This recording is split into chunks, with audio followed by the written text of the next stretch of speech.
Thank you all for coming today.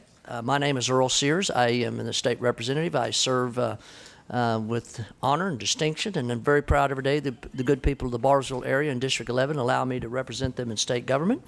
So I'm here today to help Representative Park facilitate this meeting. What I'm excited about it is he had this workshop on interim study on October the 7th. And from that from that interim study, and quite frankly, from yesterday, I did not get to come down yesterday. I had to give a speech at a court of honor for scouting, but I didn't get to come. But it's my understanding they had another thorough review in regards to this issue we're going to talk about today.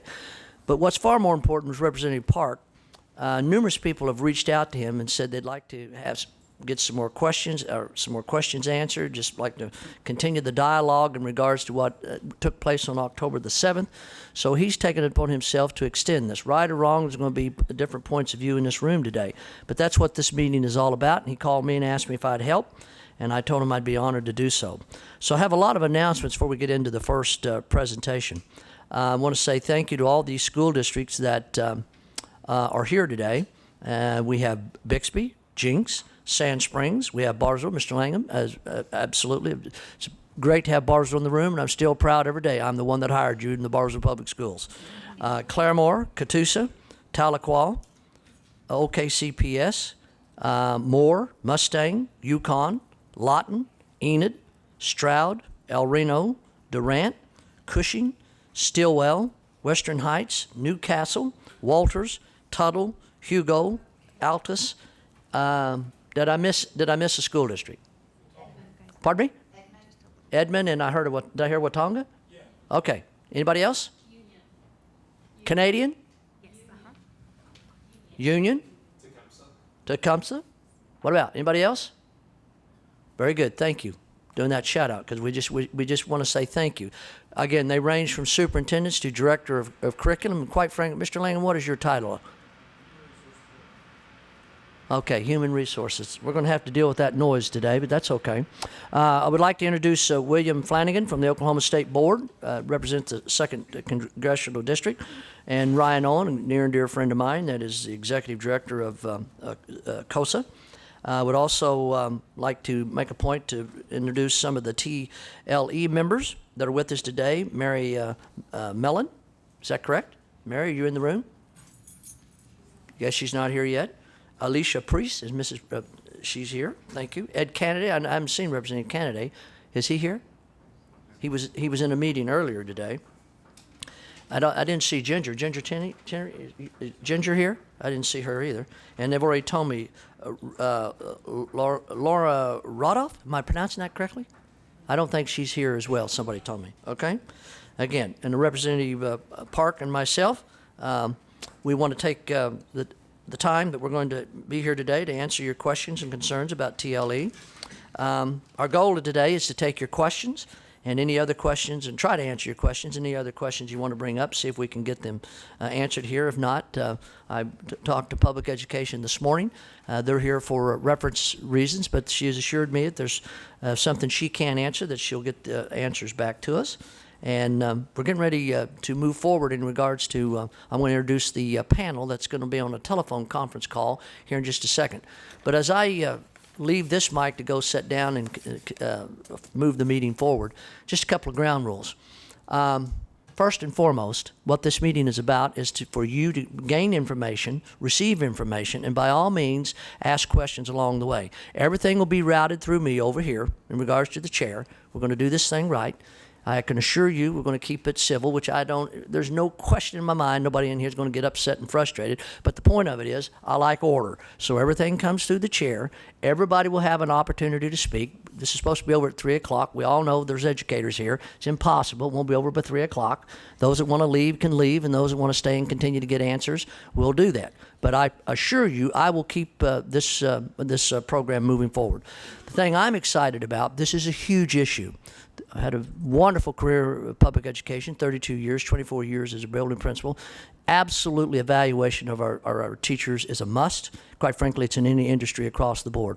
But it's an ongoing since the beginning of time in regards to evaluation process of teachers. Here's one that we developed and implemented back in 2010. And by the way, Senator Ford and most of the education people are in a panel in TU in regards to congruent enrollment, and they can't be here. So they're not dodging this meeting. They can't be at two places at once.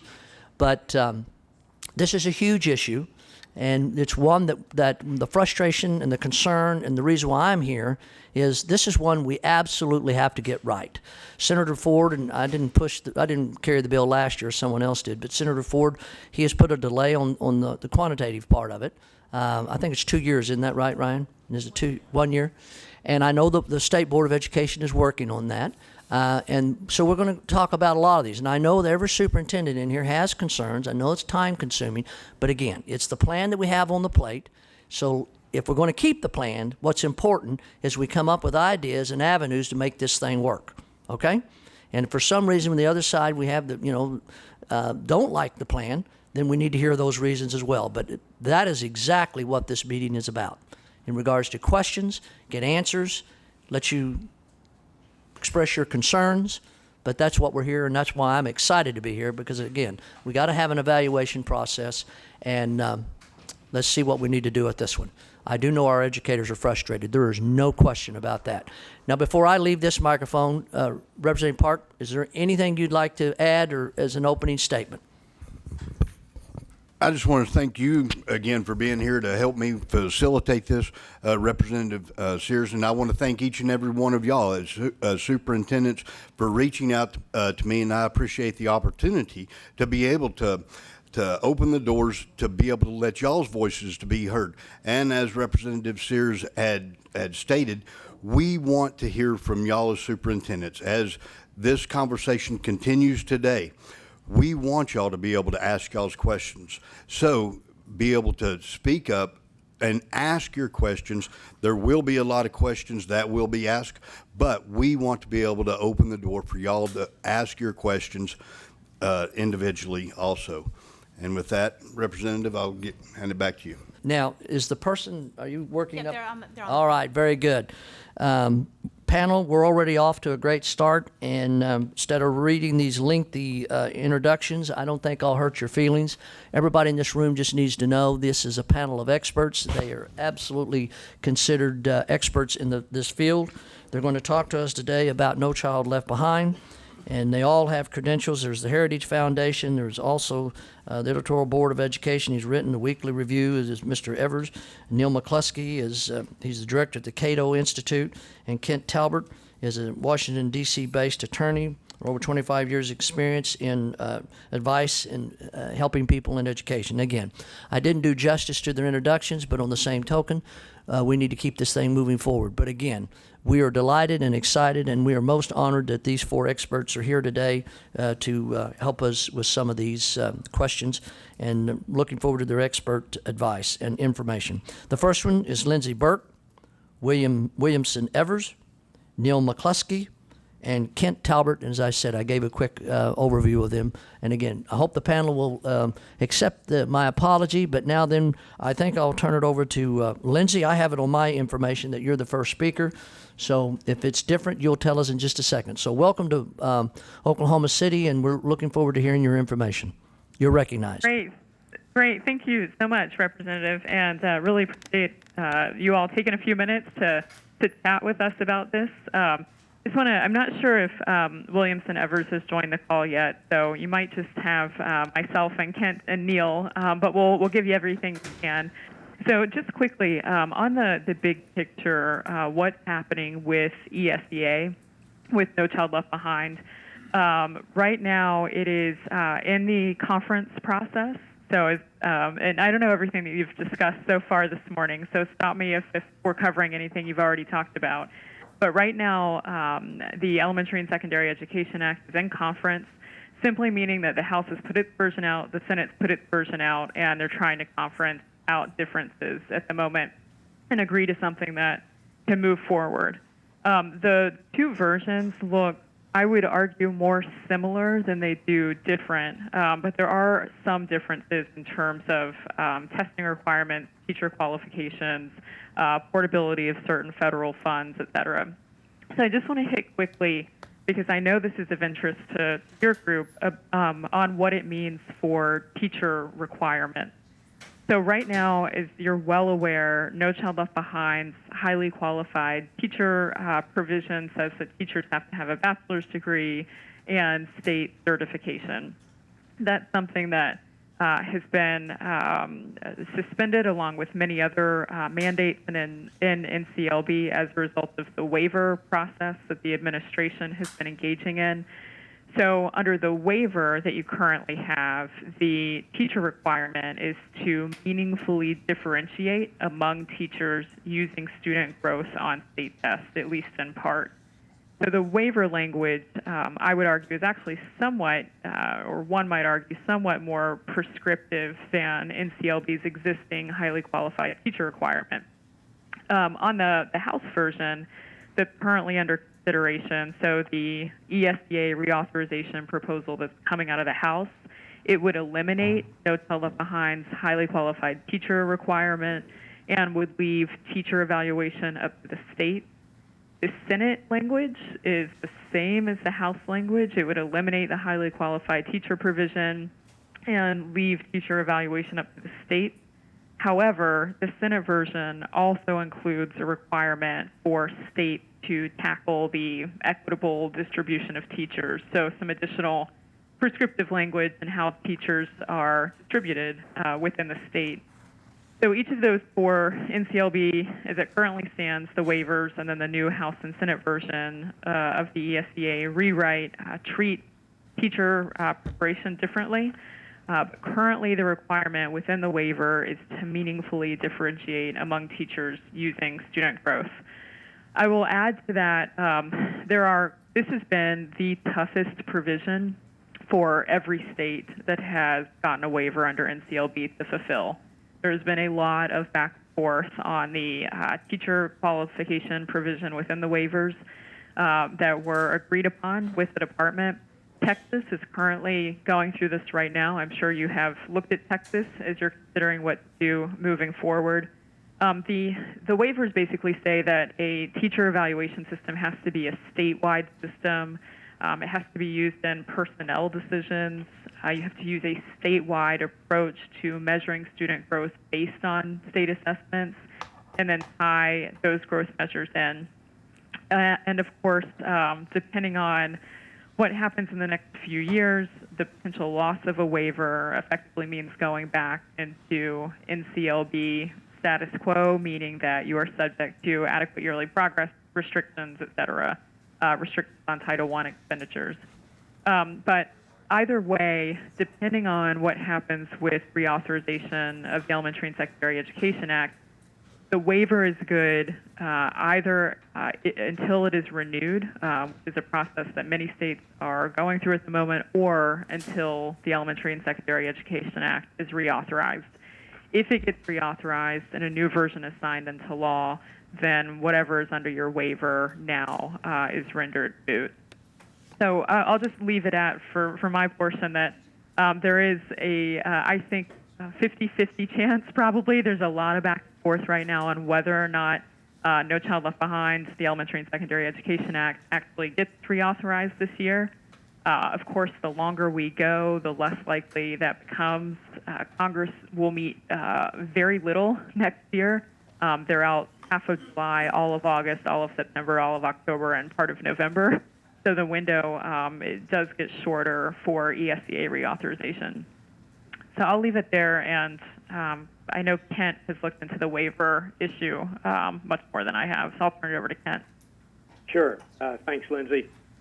In terms of the waiver, on the Department of Education's website, they do have a copy of the amended waiver request or application that Oklahoma had submitted on June 25th. It was then approved on July the 9th by the department by way of a letter back to Oklahoma.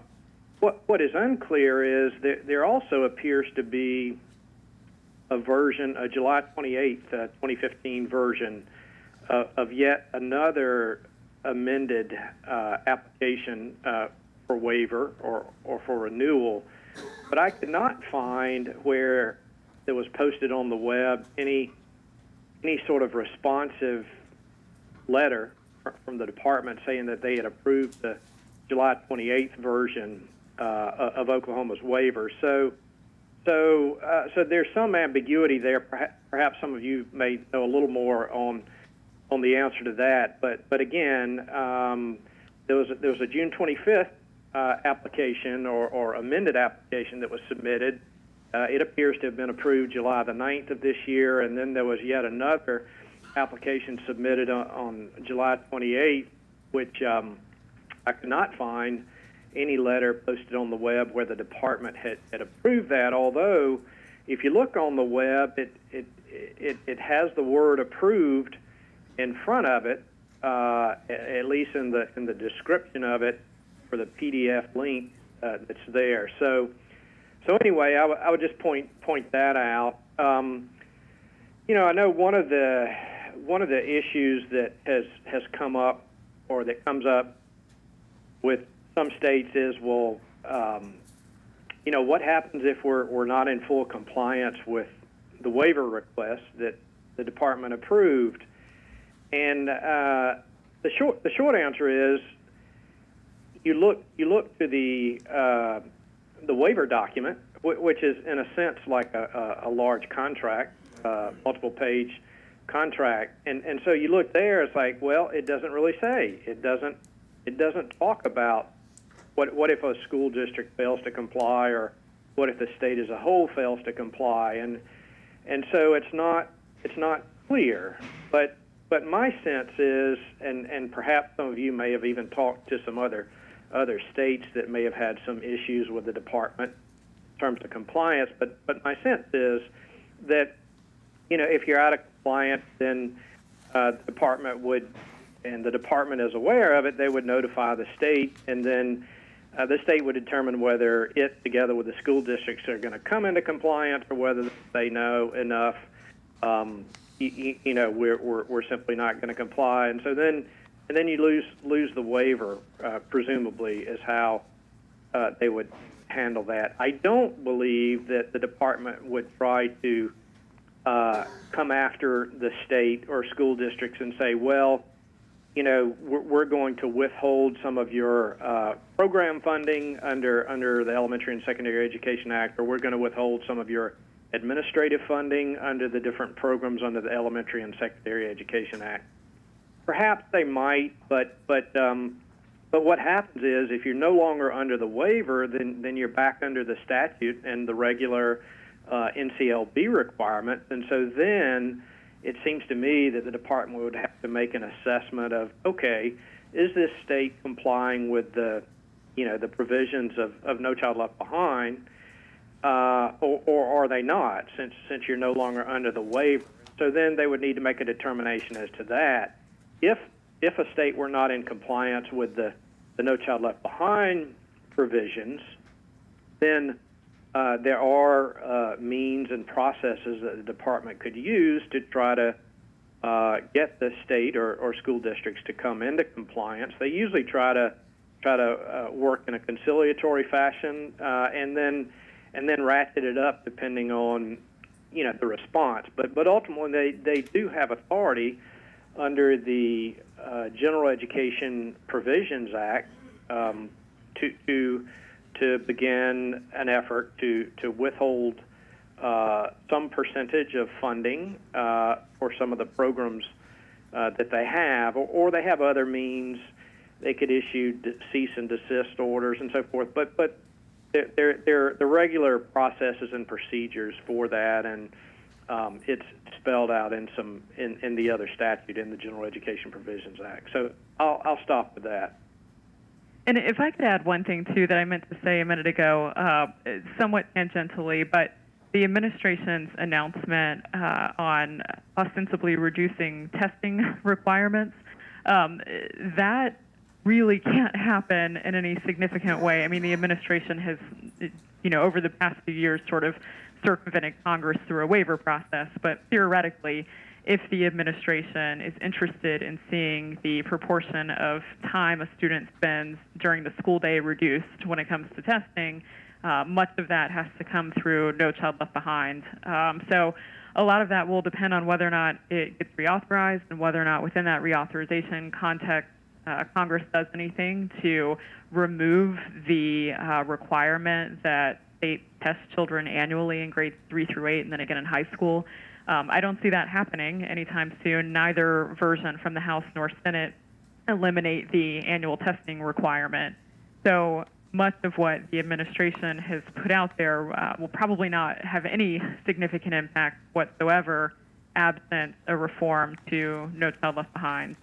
So you've probably seen over the past few days, it's got a significant amount of media attention that kids take on average in a big city about 8 mandated standardized tests a year, about 112 from pre-K through high school graduation.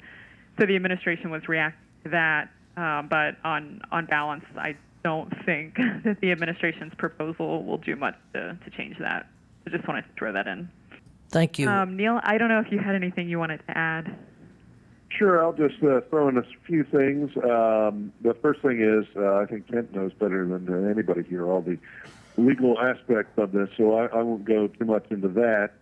What I do think may be worth contemplating, and I think this 2% federal testing proposal is a reflection of the politics, not necessarily what can be done from a legal standpoint, but I think the big political question may be, what will the administration enforce? I mean, the problems with waivers fundamentally are they're not actually based in law. There's No Child Left Behind doesn't allow for these waivers. So essentially, it's the administration making law as they go along. And I think if they're making the law essentially themselves, then they decide what they want to enforce, what they won't want to enforce. And it seems that right now they are responding to a lot of national unhappiness with standardized testing, and in particular, standardized testing that is connected to teacher evaluations. So what you may find is that you could, I don't think that you could probably go this far, but it's potential you might completely disconnect testing from teacher evaluations, and depending on how the administration feels politically, whether they feel they're getting a lot of pressure, especially from teachers, they may say, okay, we're going to let that go. I don't think they'd let something that extreme go, but they may be inclined to give the state a lot of latitude to do what they want because they, and I think this is what the 2% test proposal suggests, is they seem to be responding, at least politically, to all this backlash against the testing. Much of that backlash isn't, I think, so much against the testing as testing with high-stake schools and testing with high-stake teachers. So the law, regulations may say one thing or the other, but what this administration will do, I think, it would be heavily influenced by the political situation. I would also just add one thing to watch out for on the proposals to reauthorize the Elementary and Secondary Education Act.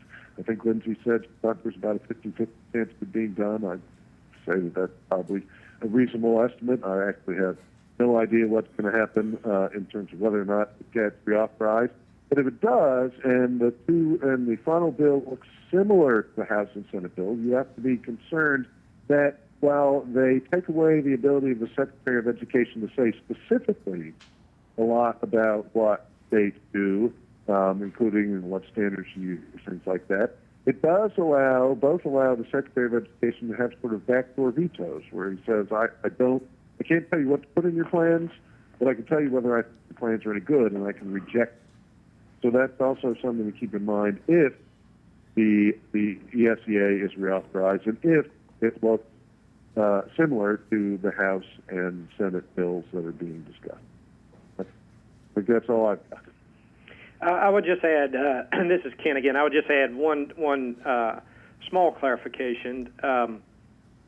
And that is the ESEA. There is a waiver provision in the ESEA whereby state education agencies and even school districts can apply for waivers. What Neil was referring to is what happened with the administration. This administration is they have that waiver provision, but they added to it and attached several affirmative conditions to receiving a waiver, and I think you all probably know what they are: college and career ready requirement, the reforming your accountability systems requirement, the teacher evaluation systems requirement, and so forth. But they affirmatively added those as conditions of getting the waiver.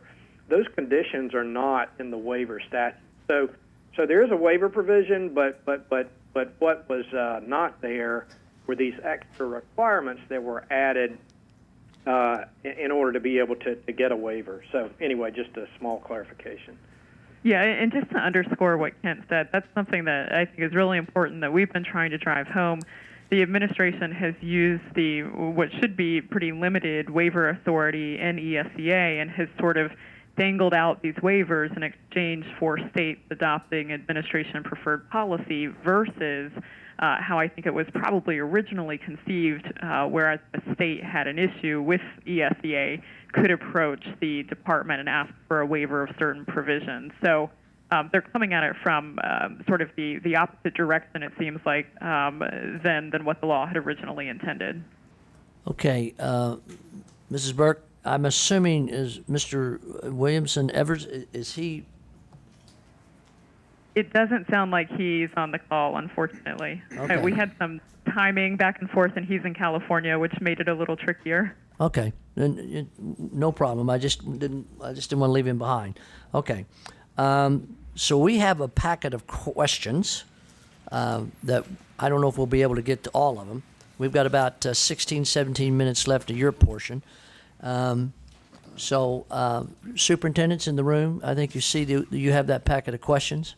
Okay, I'm going to ask two quick ones real quick, and then superintendents, get our attention up here, and then you pick the question you want. If you want to start at the top and go down, that's fine. Quite frankly, the state budget uncertainties, since I'm the chairman of the A and B, I can answer my own question there. Let's go to the middle of the page. Here's the question I'd like to ask. What is required by the USDA in the way of quantitative measures for teacher evaluations? In the 2 bullet points, what are the non-negotiables? And what I'm far more interested in, you can respond to the first part, but what I'm far more interested in is what is required by the feds and left up to the state to decide. Can you respond to that one? This is Kent. I'll start. I assume you mean under current No Child Left Behind, right? Or ESEA as amended by No Child Left Behind? Yeah, that's correct. Not in the proposed legislation? Correct. Sure. You know, first of all, the waiver provisions under current law, they don't mention anything at all about quantitative measures.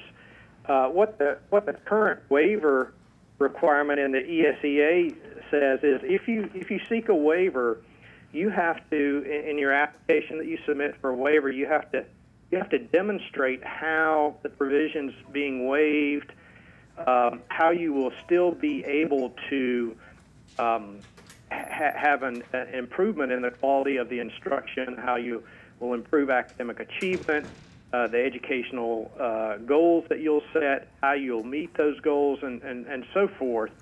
And so, you know, that's what the statute says. It doesn't get into that level of detail about quantitative measures in the text of the statute. Now, the department, of course, has added these other conditions as a part of their waiver process, and you know, a state ends up putting together a lengthy application, just as Oklahoma did, and they submit it. You know, in terms of what precisely is required by the feds and not left up to the state, you know, it doesn't even say in those materials of the department where they say when you submit your waiver, you know, they have a form that you submit, and then you have all the different things you you plug into that and submit. But in terms of, something in the statute, something in the reg, something in the guidance, it's just it's not there on the precise issue of quantitative measures. Although you do have to demonstrate that your teacher evaluation system does have a way of evaluating teachers and basically uses objective measures for doing so. I mean, I'll pause there. Perhaps Lindsay or Neil may have additional comments to add. But in terms of what does the law require, it doesn't get into that level of detail. Okay, so let me use my words, and then just correct me if I'm not stating this correctly.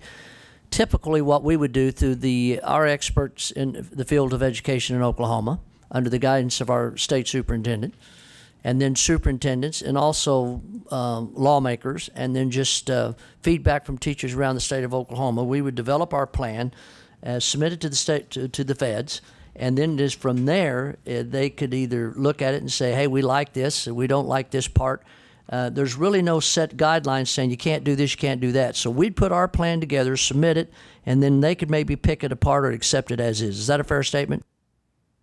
I think that's a fair statement because what they then do is look at their broad principles of what their expectations are, and unfortunately, it's not precise in terms of what's communicated on the front end to state and what you have to do. I mean, you do your best judgment, you submit it, and then they review it and say, well, it's not good enough or it's fine. I got it. All right, now my second question is just literally right under that one. National perspective on teacher evaluation system, and here's the bullet point. This is I've never even heard this one discussed. Are any of the teacher evaluation systems in any of the other states producing more effective teachers or higher student achievement, according to your research? And really, that's the bullet point, but let's go back up to what are other states doing in regards to their development of a teacher evaluation system? And then to the second bullet point here is, can you respond to the research, what you're hearing, whatever they're doing in another state? Understand my question? Just quickly, so it obviously varies state to state, but one state that you might think about taking a look at, where we do have a fairly robust amount of literature, is from Florida.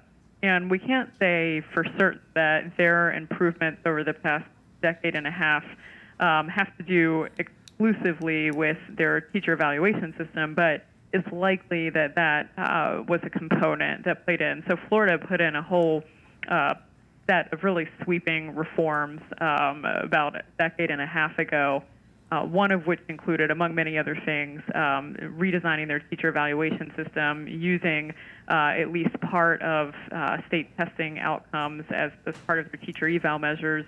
And we have seen improvements in Florida, pretty significant improvements over the past decade and a half. So again, that was part of a larger set of reforms that they put into place, but it perhaps is one indication if you wanted to look at what other states are doing.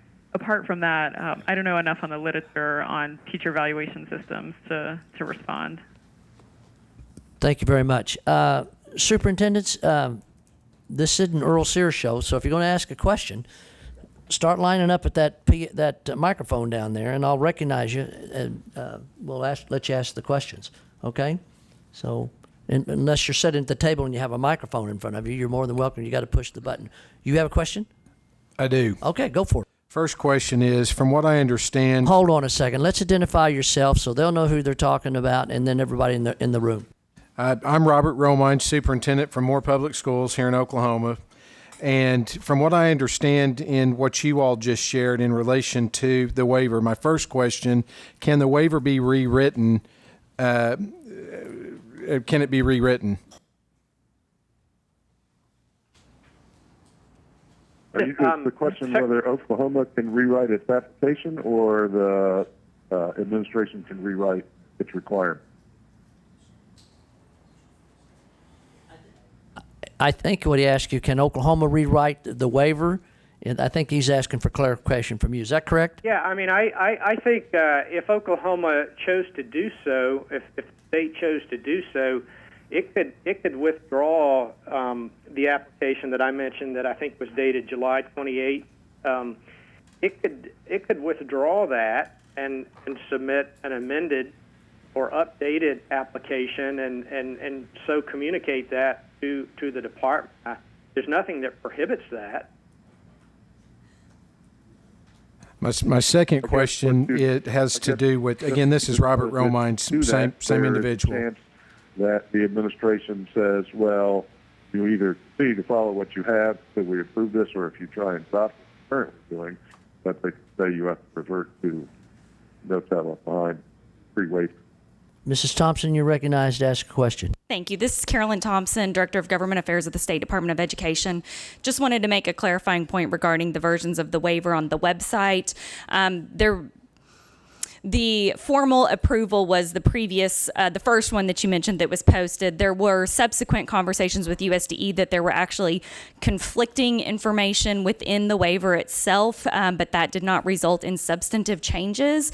So while USDE approved us to revise the waiver slightly, there was not a formal approval of the second version that's posted on the website. There were no substantive changes between the two. It was simply cleanup language. You may know that we had a very short window of time to do the waiver once this administration came into office. So not all of those kind of cleanup things were caught initially on the first version, but there were no substantive changes between the two versions. So just wanted to clarify that. So there is no pending approval.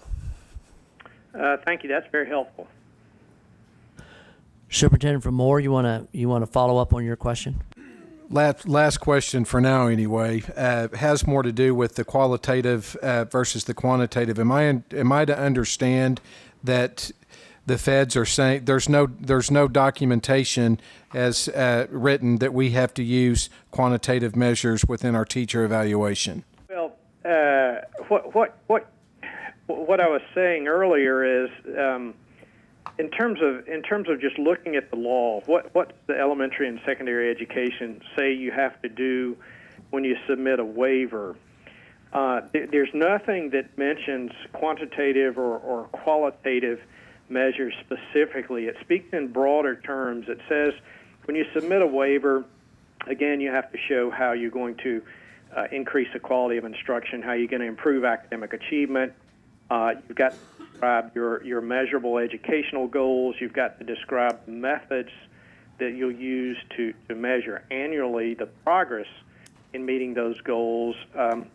And you've got to explain a few other things in terms of how the waivers will assist the state in meeting the goals, and you got to describe how schools will continue to provide assistance to the population served by the programs for which these waivers are requested. That's all, in essence, the law requires. Now, you know what the department, when they put out their notice that you can submit this request for a waiver with these additional conditions attached, I've not re-looked at that in the last few days to see whether they mentioned quantitative or qualitative measures. My recollection is they speak more broadly, in broader terms, even in their notice they put out that states can apply for these waivers. But I've not looked at that in the last few days, so I can't say with certainty on that. And I'll just add, I think that's all right. The one pseudo-quantitative component of the waivers, as I recall it, is that among that component that requires districts to meaningfully differentiate among teachers, that has to include at least 3 different levels of teacher performance. But beyond that, I don't think that they stipulate in any sort of robust quantitative fashion exactly what those have to look like, just that there have to be 3 different levels of teacher performance. And I think you're all right. But I think the only other thing, and maybe it's already been mentioned, is I think that it does, for waivers, they require that there be some component connected to test scores.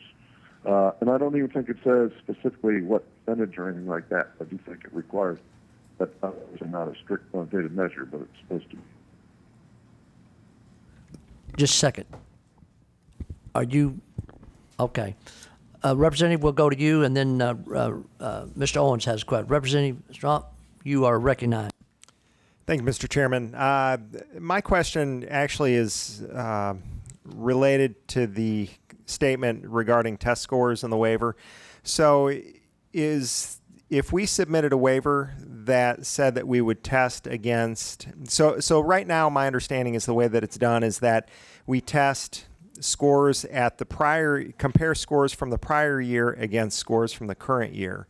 And what a lot of private schools are doing is they're testing at the beginning of the year, so they're taking each student, testing them as they come into a grade, and then testing them at the end of the grade. Is that type of testing an acceptable testing method if we propose that?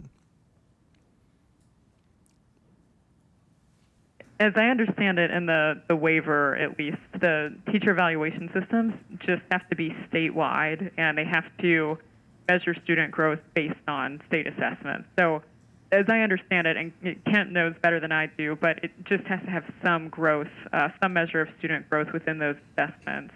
I don't know that they stipulate beyond that or what percentage it has to constitute. Okay, thank you. I mean, that's my recollection, again, without having gone back and looked at the initial documents the department put out saying, come one, come all, apply for a statewide waiver, on all these different things. I mean, I'd have to look at those initial documents that were put out a few years ago to see precisely whether they get to that level of granularity. I don't think so, but I can't say for sure. Representative, you're recognized for a follow-up. Thank you, Mr. Chairman. I was actually just informed that, and Ms. Thompson, feel free to correct me. My understanding is that the current waiver is written that it utilizes statewide assessments. So could we, if that's the case, could the waiver be rewritten? And I guess maybe this is a question for the presenters that are on the phone as well as Ms. Thompson. Could the waiver be rewritten so that it utilizes scores testing at the beginning and the end of the year to prove that the student has had sufficient growth instead of using statewide test scores? This question has been asked a couple of times already today. Can the waiver be rewritten? Yes, the waiver can be rewritten. And in fact, if you'll recall, we only received a 1-year approval on our last approval. And I don't happen to know what the next submission deadline is, whether that 1 year started from the date of approval or the submission. I'm not sure on that. I was trying to find out, and if I find out before the end of the meeting, I'll let you know. But we will be rewriting it very quickly, within the next couple of months here, beginning to start on that. So I do think there is additional flexibility that can be achieved in the waiver. I'm not sure the extent to that we can change the testing to reflect what you're describing. That would just certainly be a conversation, though, that we would be willing to have and could certainly pursue. I will also say we've been, should I say, pleased with our communication with USDE. We, to this day, have weekly conference calls with them. We ask these kinds of questions. Can we do this? And they never come right out and say yes, but they will say, look at such and such a state because they've done something very similar and you might like to take a look at what they're doing. So they will give us direction, and they have been very helpful to that. So we'd like to take some of these questions that you're asking, take them back to our group, and discuss what kind of additional flexibility we can achieve in the next round of waiver. Okay. Thank you, Mrs. Thompson. Mr. Owens, the director of COSA, you have a question, and I'm going to allow one more question if the superintendent has one. And let's make it quick. And then I'll let the panel have a closing statement, and then because we're just a little bit past time, which I said we'll probably, anyway, I'm going to keep it moving. Mr. Owens, your question, and again, I'll allow one more superintendent's question, and then a wrap up.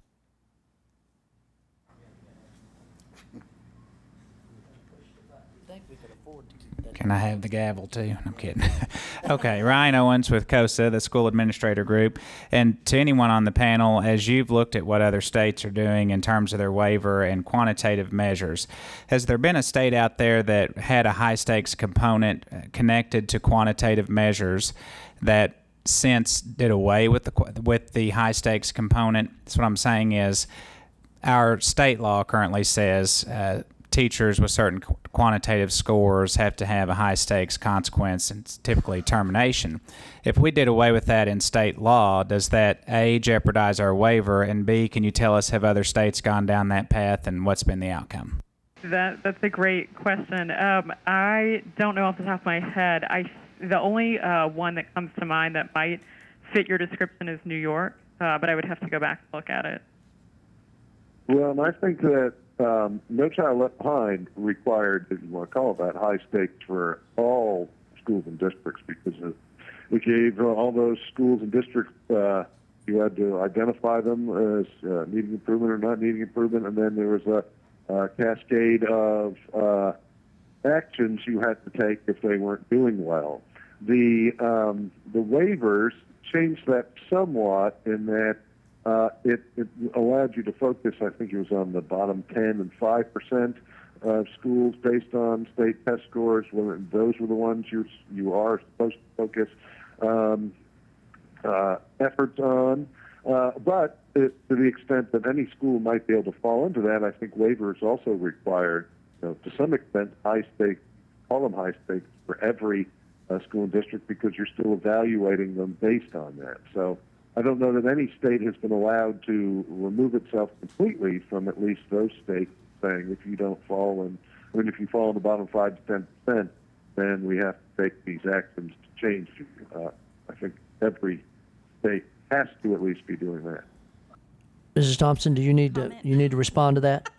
I'm sorry, maybe I should just sit right here. But yeah, well, what I was going to say is there is a very lengthy document on USDE's website called the FAQs, which they consistently refer us to. And I would encourage you all to take a look at it at your reading convenience next time you have a long flight or something. But in specific, we've been discussing this issue already with USDE and are very encouraged by what they have told us to this point. In fact, the FAQs simply say will be used to inform personnel decisions. So we have interpreted that in our state law to what we know today.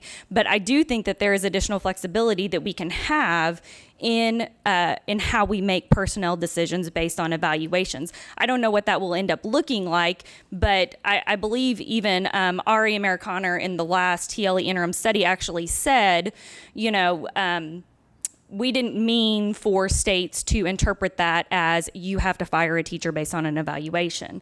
And so they said, now we certainly hope that there may be, could potentially be a result of an evaluation, but that is not a mandatory piece of what USDE requires. And so we are investigating that to see what we might be able to craft perhaps in legislation next year to do something different in that area. Thank you, Carolyn. Is there a superintendent? I told you to give you one more question. All right, again, identify yourself and for the panel. You have to hold it down, I'm sorry. Yep. Bobby Wakeman, Tuttle Schools. Just following up on that, very simply, if a teacher, and let's just look down the road, were terminated based on their performance and evaluation, is that teacher going to, A, lose their certificate for the state of Oklahoma, or B, be eligible to go 10 miles down the road and apply for another job? As you're coming, you're going to have to answer that question. As you're coming up, I want to state once again, the entire staff that handles a lot of this particular program is in a panel in Tulsa, Oklahoma. They are not avoiding this meeting. They were committed to it. Senator Ford is still frustrated with me that he couldn't be here. I know the superintendent there as well. You probably can't give the best answer to that, but I will allow you to give it the best shot. Your question was, would a teacher potentially lose their certification based on firing on an evaluation? Is that what your question was? If the teacher lost their job in District A, are they not eligible for employment, i.e. their certificate sanctioned or lost? Or B, would they be eligible for employment in Moore, Oklahoma, if they were no longer employed in Tuttle? Yeah, that's an excellent question. There certainly is not anything to prescribe that they would lose their teaching certificate. We haven't ever gotten to that point, and we're still, 2 or 3 years away from when those decisions might happen like that. Even once we start, even once we have full implementation of TLE in 2017-18, then a teacher still has to score, I forget what the term is, at the bottom level 2 years in a row. So we're not talking about, and so that's a very good question. And I certainly haven't been a part of any discussion as to how that might happen. I think it's a valid question, something that we certainly need to discuss, and not putting it off, saying that it's a long ways off, but we need to discuss that. I already told him you couldn't answer that. You just should have simply said, I can't answer that. But you responded to the superintendent. Thank you. Panel, members of the panel, if you'd like to, I'll give you a closing statement. We're a little bit off time, but I still want you to have a closing statement if you'd like. Great. Well, thanks for having us. First of all, I would just close by adding that, I think there is a lot that's in flux right now that we don't know, just because I don't think anybody in Washington really has a good idea of what's going to happen with ESEA reauthorization over the next month. I know both the House and Senate staff are huddling right now on their changes to the conference report, so we'll know a lot after that comes out. But there's also a lot happening that has nothing to do with ed policy in Washington right now that could derail it. So, again, I'd say maybe 50-50 that we'll see ESEA move forward, and so many of your questions are contingent upon what happens with that law. So I would just add there's a lot still in flux. Very good. Anybody else? I think related to that, I would say that you've got to keep in mind again that these waivers, other than, as Kent correctly said, No Child Left Behind does allow the Secretary to give a state a waiver. It can't attach conditions to that waiver, but of course that's been almost the whole purpose of the Obama administration's waivers, is to connect conditions to them to essentially make education law itself. As long as that is the case, then there really is no set law or regulation you can look to as being concrete as to what has to be in your teacher evaluations in order to keep your waiver. In fact, I should have mentioned this earlier, but New Hampshire has got sort of almost, I guess you'd say, waiver in how it does district assessments. It's now allowed to use state assessments and local assessments mixed. And so a lot of this ultimately comes down to what you think the administration will allow as opposed to what is clearly set forth in statute or regulation. Okay. Again, Mrs. Burke and Mr. McCluskey and Mr. Talbert, we greatly appreciate you giving your time and your energy and your expert advice to the good people here in this room in the state of Oklahoma. You've been very, very kind and very generous. So we thank you very much, and I'm sure members in this room will reach out to you in the very near future. So thank you and goodbye. Great. Thank you for having us. Thanks. All right, keeping in line, want to introduce Dr. Audrey Beardsley, a PhD. Dr. Beardsley is currently an associate professor in Mary Lou Fulton Teachers College at Arizona State University. She's the author of over 50 peer and editorial review journal articles. Her research has been highlighted in popular press outlets including NPR, the New York Times, USA Today, the Washington Post, and Education Week.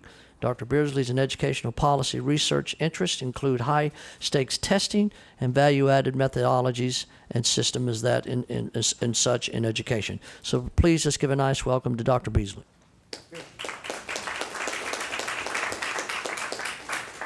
Good afternoon. Thank you all, and thank you, Representative Sears, for having me here today. So I'm going to talk to you all about the teacher evaluation accountability in general and also in Oklahoma. So in preparation for today, I reviewed a good number of documents in terms of getting more in-depth knowledge about what y'all are doing here in Oklahoma. And I'm also going to situate that in the current research in terms of the three measures that you all are intending to use in this state, which are value-added models, observational systems, and potentially the student surveys. Again, thank you for the introduction. I will say also I was a teacher, still I'm a teacher, and I taught for 10 years in Tucson, the inner city of Tucson Public Schools, and also high school mathematics in the Phoenix area. And I went to graduate school because I wanted to have a larger impact, particularly in educational policy, and I specialized in research methods and statistics, and that's what's brought me to my research agenda. And as Representative Sears said, I've been looking at high-stakes tests, particularly across the country by state, ever since 1979, when Florida was the first state to adopt one in the minimum competency era. So I've looked at high-stakes tests up before and through No Child Left Behind. Also, when No Child Left Behind had something called an Adequate Yearly Progress Measure, which was AIP, which was not functioning very well statistically and methodologically. And so this is when value-added models kind of came into the scene, or the educational measurement scene, to replace AYP. And so when that happened, I became a value-added researcher as well, because it was still very much in line with my research in terms of accountability, and in particular high-stakes accountability using tests. Good? Okay, so if anyone has any questions, some of this information is complicated. I'm going to try to make these teachable moments as much as possible, but if anybody does have a question, please address Representative Sears, and I will be happy to stop and explain, because I would rather stop before we move on or forward without clear understandings of some of these concepts. Okay, so, and for those of you that saw me present when I was in Florida via Skype, I believe it was, a couple weeks ago, some of these slides might be a bit familiar, but I kept them in here because I still want to lay foundation for the other people who were not at that presentation. So apologies for a little bit of redundancy for the people that were here or via Skype a couple weeks ago. Okay, so a value-added model, which we call a VAM, is a statistical procedure used to estimate a teacher's effectiveness based on growth. This relates to the conversation that y'all just had in terms of the phone, the folks who conferenced in on the phone.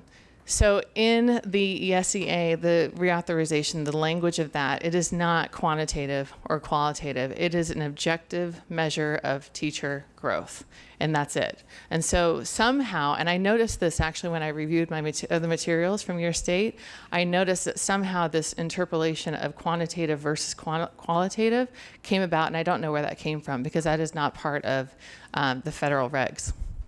Okay, so for that measure of growth, I will also say the only word used in the federal regulation is growth. It does not say you have to use a value-added model. And we'll get to this slide momentarily, but a lot of states, actually the majority of the states, have adopted a growth model versus the value-added model. So different states are interpreting that requirement differently, but the main justification for that is this objective measure, which I think y'all have interpreted as quantitative versus qualitative, but really is just looking for at least one objective measure for teacher effectiveness. And then also I did want to clarify too, they said something about 3 ranks. That doesn't mean 3 different measures. It's 3 ranks in terms of highly effective, effective, minimally effective, you know, or 4 in our state. Okay, it's kind of hard to, at least I have my eyesight still somewhat intact. Effective teaching or value added, it's simple, it's theoretically simple, and that's why this resonates, in my opinion, so much with educational policymakers, because in theory it makes sense. We all agree that we should measure growth over time and attribute that growth to a teacher if we can do that. In theory it makes sense, in practice it does not work, and we actually have over 10 years of research evidencing that it's very, very difficult to do this, well, and extremely problematic if you're going to attach high stakes consequences to any of these output. And that's where it really kind of runs off the cliff. So effective teaching or value added is test score increases beyond predicted representations. And so I'm going to stay away from the statistical models, and they're really, a lot of them are econometric models, but essentially you're looking at predictions that are made from pre-test to post-test, and if students make those predictions, they're averaged together, and if the overall average exceeds the prediction, the teacher is considered a value-added teacher, and if the overall the real predictions fall below, or sorry, the real gains fall below the predictions, then overall the teacher is considered not adding value, so negative growth. In terms of model specifics, prior achievement is always used to make predictions. As one of the most controversial areas in this research is whether you control for other demographics on top of that. And that's a statistical control process, which kind of helps to level the playing field. Researchers primarily are agreeing that you should be using student control variables in addition to students' prior test performance, because if it's available, you really should just include it so it reduces something that's called bias that I'll talk about momentarily.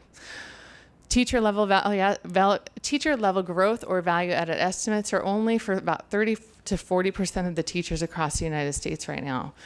So this is something that doesn't often make, the headlines in the news, but really when we're talking about such a highly controversial area of educational measurement and teacher accountability, we're talking about 30 to 40% of teachers across all states, because the other 60 to 70% are still currently VAM ineligible or growth ineligible, because there are not tests in most states that can be used to measure growth from the pre-test and the post-test occasion. Are we good so far? Okay, so I think there was a comment, I couldn't see who had this comment before about using tests within the same year. And that is something that people are increasingly talking about. The unfortunate part of that is that it would double the amount of tests, at least in terms of test requirements. And now with President Obama and U.S. Secretary of Education Arne Duncan's recent announcement that they've put this 2% cap on testing, that would probably exceed the cap. Although if you're a purist, like I sometimes can be, in terms of educational measurement and research design, that would be something that would be a viable solution. But if your state's considering doing that, you'll definitely want to see if you're going to hit the ceiling in terms of that 2%. And on that note, I was keeping all these notes in my mind as I was sitting here. This recent announcement, this 2% cap, if you read the full technical report on which this announcement was based, they basically found that across the country, students are spending about 2.34% of their time in testing. And this does not include test preparation, test rehearsal, test coaching. It's only testing in and of itself. And if you fraction that out, or if you take a proportion of the real time that students are in schools, it's working out to be about 20 to 25 hours of seat time testing. So you want to take that in consideration as well when you think about increasing testing, because methodologically and in terms of quasi-experimental research design, or how we just would do research if we were going to do it well, that would be a viable option. Okay? I guess I can point this way. Okay, so the educational policy context. So we've got this policy rhetoric, advancing test-based accountability, well before and throughout No Child Left Behind. As I said, Florida has been using high-stakes tests in their state ever since 1979. Interesting thing about No Child Left Behind is that it moved from student-level accountability, where all the consequences were to be attached to student test scores, and then it moved with Race to the Top and these waivers to teacher-level accountability. So some cynics out there might say, well, it didn't work with the students, let's just move it now to the teachers and see if it works there. But honestly, we have had about 30 years of experience in terms of test-based reforms. And if you saw the recent National Assessment of Educational Progress scores that just came out, we're not still doing so hot with 30 years of investment in terms of large-scale educational policies that are kind of riding on this high-stakes accountability based on tests. Okay. Oh, you said we could interrupt. Yes. I need to clarify there. Okay. That question, the educator and me. When you said Florida, they tied it to the students. Now, how did that, was it tied to, if the students were not successful, they did not go to the next grade? It depends. Okay, So elaborate on that. Every state had different consequences they attached to tests, especially after No Child Left Behind, because consequences were more required in No Child Left Behind for a nation before they were as a state-by-state decision.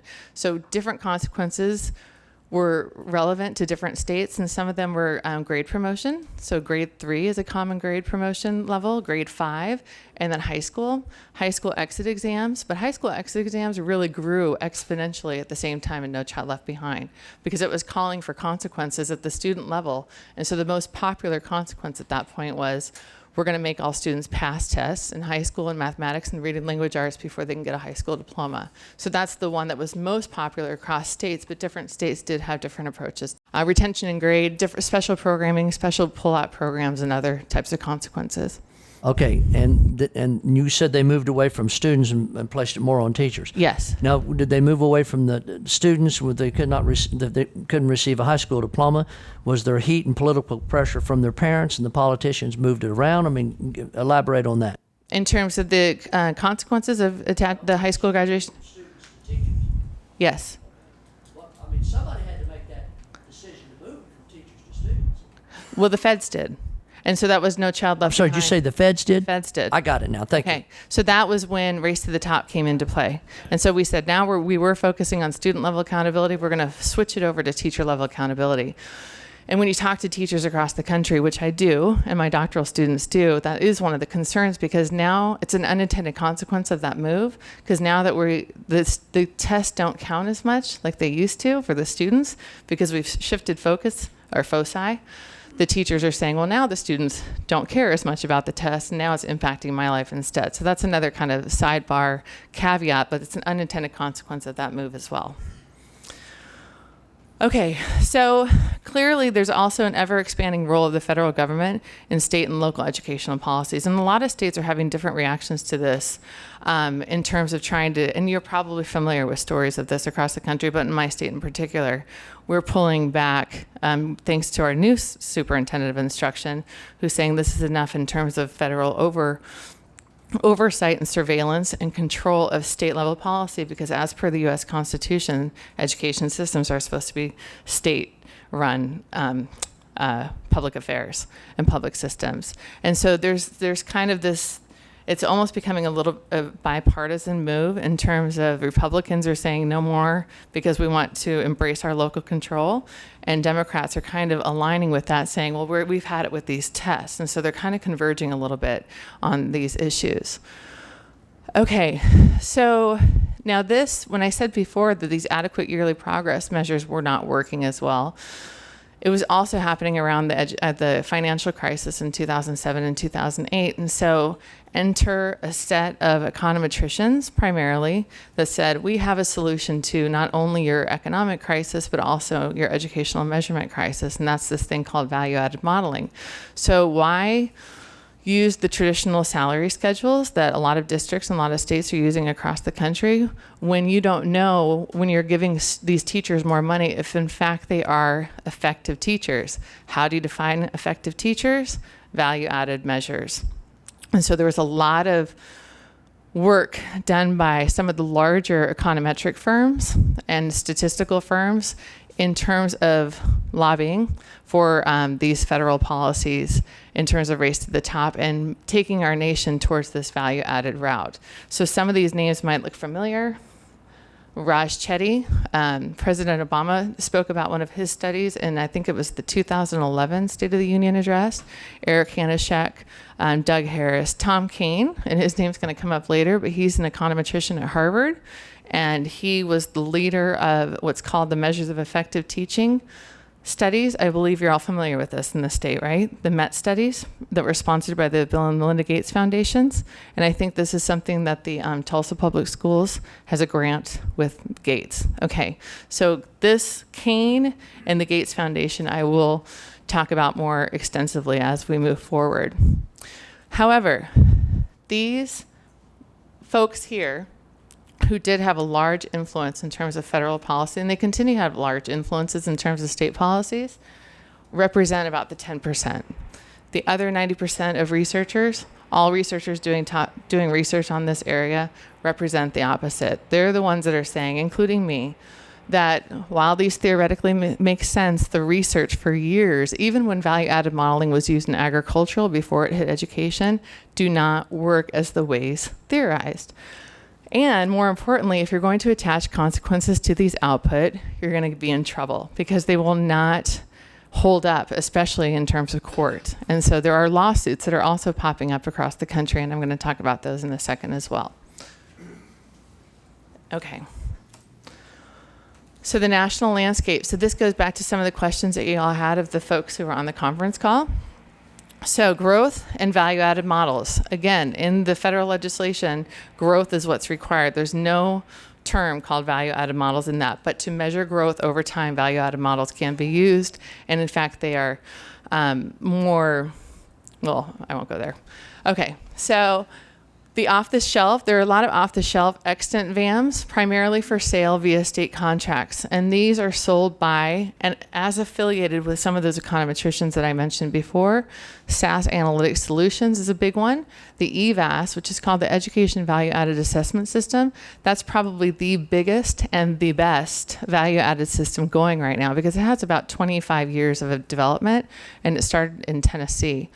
American Institutes for Research, which is called AIR, Mathematica, right? I think you're all familiar with Mathematica. Value Added Research Center, which is called VARC. I think you're familiar with that as well. And there are other companies that are emerging because, unfortunately, in terms of educational writ large, there's a lot of money to be made in education. And so we have for years been spending billions, really, in terms of high stakes tests or just tests in general, large scale standardized tests. But now what we're doing as a nation and as states, we're doubling down on this. And we're saying not only do we have the test, now we're going to send our test scores off to one of these companies. They're going to do these analytics for us, and they're going to give us the output back. And it costs, in some cases, just as much to do that. So when I say doubling down, it is actually a figure, not just a figure of speech. It has major economic implications. Then the other one, primarily, is called the median student growth percentiles model. And this is the most popular model, I believe, because it's open source, so it's cheap. And it's the model developer, I happen to know him personally, he does not make claims about his model that are false. Okay, so he's not going to come to a state and say, you can make causal interpretations about what your teachers are doing to impact student achievement over time. He's going to say, actually, that you can't make causal statements about this. You can say that there's a correlation between this and that, but don't use it for high stakes purposes, and you can pretty much use it for description only and say, hey, this teacher actually has been doing really well for 3 years in a row. What else do we know about this teacher? Or this teacher's been doing really poorly for 3 years in a row. Does the principal agree? Then what are we going to do with that teacher? Can we terminate at that point? Yes, you can if you have something that we call validity still coming. There are also homegrown models. Arizona. So I'm going to mention this too. On the phone conference, I think a couple times they said it's the state has to adopt a model. The state has to endorse a model. There does not have to be a model that the state says all districts use this. And the reason I know that is because our state has a waiver. We've had it for 3 years. And this is exactly what our state is doing. We've said that we have adopted the student growth percentiles model for the value-added component, and we ourselves at the State Department of Education calculate value-added or growth for all of the teachers. However, the districts have the right to reject that, and they can do whatever they want in terms of a growth model, a value-added model, or something that the state approves. Okay, so it's a state endorsed model. Same thing with the observational system. Our state endorses Danielson's framework for teaching. But there are districts within our state that say, you know what, we like Marzano. We've been using Marzano for 10 years, so we're going to stick with Marzano. Does that make sense? Our state also endorses a student survey component, but not strongly because it's very fresh and does not have research and support. And guess what student survey instrument that is? Tripod. Same one you all are looking at, right? Okay, so our state has that as an option, but the districts so far in our state have adopted pretty much a 50-50 or a 33, 7%, 50% model that's based on growth, school level growth, and then also observational systems. Does that make sense? Okay. Okay, so here, this is as of 2014, and this is very rapidly changing, but I'm still pretty confident this is pretty accurate. So here's what this nation looks like in terms of adoption of these models, and this is a study that I conducted with my graduate student. So you can see the turquoise are states that are still in the pilot developmental phase. You can see, actually, Well, one's a little bit darker blue. The turquoise is actually the SGP. So the darker blue is pilot development. Turquoise is SGP. So that's the student growth percentiles model. That's the model I was talking about before, the model that the state of Arizona has also adopted. You'll see the yellow are our VAM states. You're one of them. So there's 8 of those plus Washington, D.C. And then you'll see the states in white, still at that point in 2014, had no plans. Local control embraced in terms of they didn't have a state endorsed plan at that point. A value added table, and that's in Delaware, I believe, and then Missouri. And so that's a current, pretty still current, maybe a year and a half out of date. Okay, you hanging with me on this? All right, so now we're going to get a little bit more complicated in terms of educational measurement terms. So reliability is our first standard in terms of educational measurement, and it's just as easy as a synonym as consistency. Okay, so the first thing that we do when we look at any kind of test-based measure, and this is according to the national standards for educational measurement that are written by the American Educational Research Association, the American Psychological Association, and the National Council on Measurement and Education. So when we think about standards, these are these standards that we follow, and these are the professional standards that are being used increasingly across court cases in terms of whether we can make consequential decisions about teachers in this case when you don't have things like reliability in check. Okay, so the first one that we always look at is reliability or consistency. And what we're seeing with teacher level value added are there's these extreme fluctuations over time from year to year. If value added was consistent or reliable, we would see a teacher more or less, does not have to be perfect here, but more or less pretty consistent in terms of her value added over time. She's an effective teacher. One year she's highly effective teacher, and the next year, and then she goes back to an effective teacher, but she's still in this range of being effective. We know that classrooms change over time. We know that sometimes when the full moon's out, kids can freak out on their tests, all these things. But overall, we're expecting some level of consistency, and that consistency can be quantified using very simple correlations. On the flip side, we also expect if a teacher is really a bad teacher, she or he is probably going to get a minimally effective 1 year, not all effective, and not at all effective, but you should expect these to be consistent with 3 years of data. All researchers, including the econometricians that are conducting research on this, so you have to have 3 years of data before you make any consequential decisions, period. And you have to make sure that the consequential decisions you have are laid in foundation. If you square that, you get a 16.16, right? If you move the decimal point over twice, it's a 16%. So what that means is a teacher's value added in 1 year has about a 16% chance of explaining his value added 1 year later. The fluctuations are extreme that it should not be that low. You can see another example of this. If you can see this up here, when you have 1,000 teachers in the darker cells of this table, you'll see 170 teachers will be falsely identified as above the 25th percentile, and 80 teachers falsely identified as below the 25th percentile. So if you're looking at the 1,000 teachers in this case, you're looking at about 250 teachers per year being misclassified.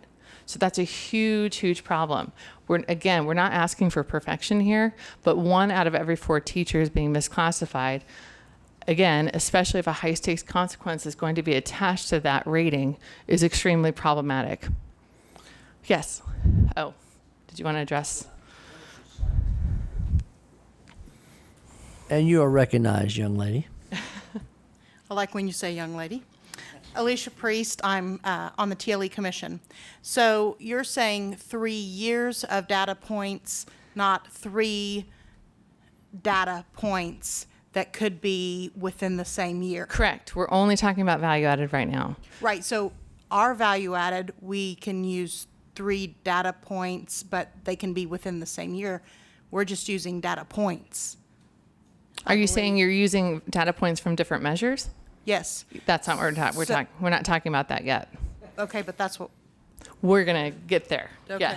Yes. So right now we're talking about if you put this into a pie chart and you have 50%, let's just say 50% based on value added, you have to get So this is validity, but you have to get consistency within this measure before you can combine it with another measure. So that's why reliability is the precondition to validity. Okay, yes, I know, stick with me here. Okay, so we have to have consistency before we can make any kind of valid inferences based on anything. It's kind of like if you were to take your child's temperature, right? And you have a thermometer, and one time you take it, and she reads at 102, and the next time you take it, she reads at a 96, and the next time you take it, she reads at 100. What are you going to do as a parent? You're going to average them. I would throw that sucker out, right? Because I'm going to say, well, I'm also going to take another multiple measure here, and I'm just going to stick my hand on her forehead, and I'm probably going to stick it on her tummy, and also probably ask her how she feels, right? But if one of those indicators, the thermometer, is off, that's the one that has to be thrown out. You don't say, oh, we'll just dismiss this one. I mean, you can. You don't have to run to the store right away.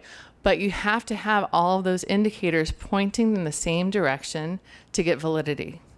But reliability, if you have that fluctuation happening in just one of these areas, you can't make the big picture of validity. That's why, according to these standards, it literally says reliability is a precondition to validity. Without reliability, you're not getting to valid inferences. And with the value-added component, not as much with the observational component and not as much with the survey component, the value-added component is the one that's misfiring big time.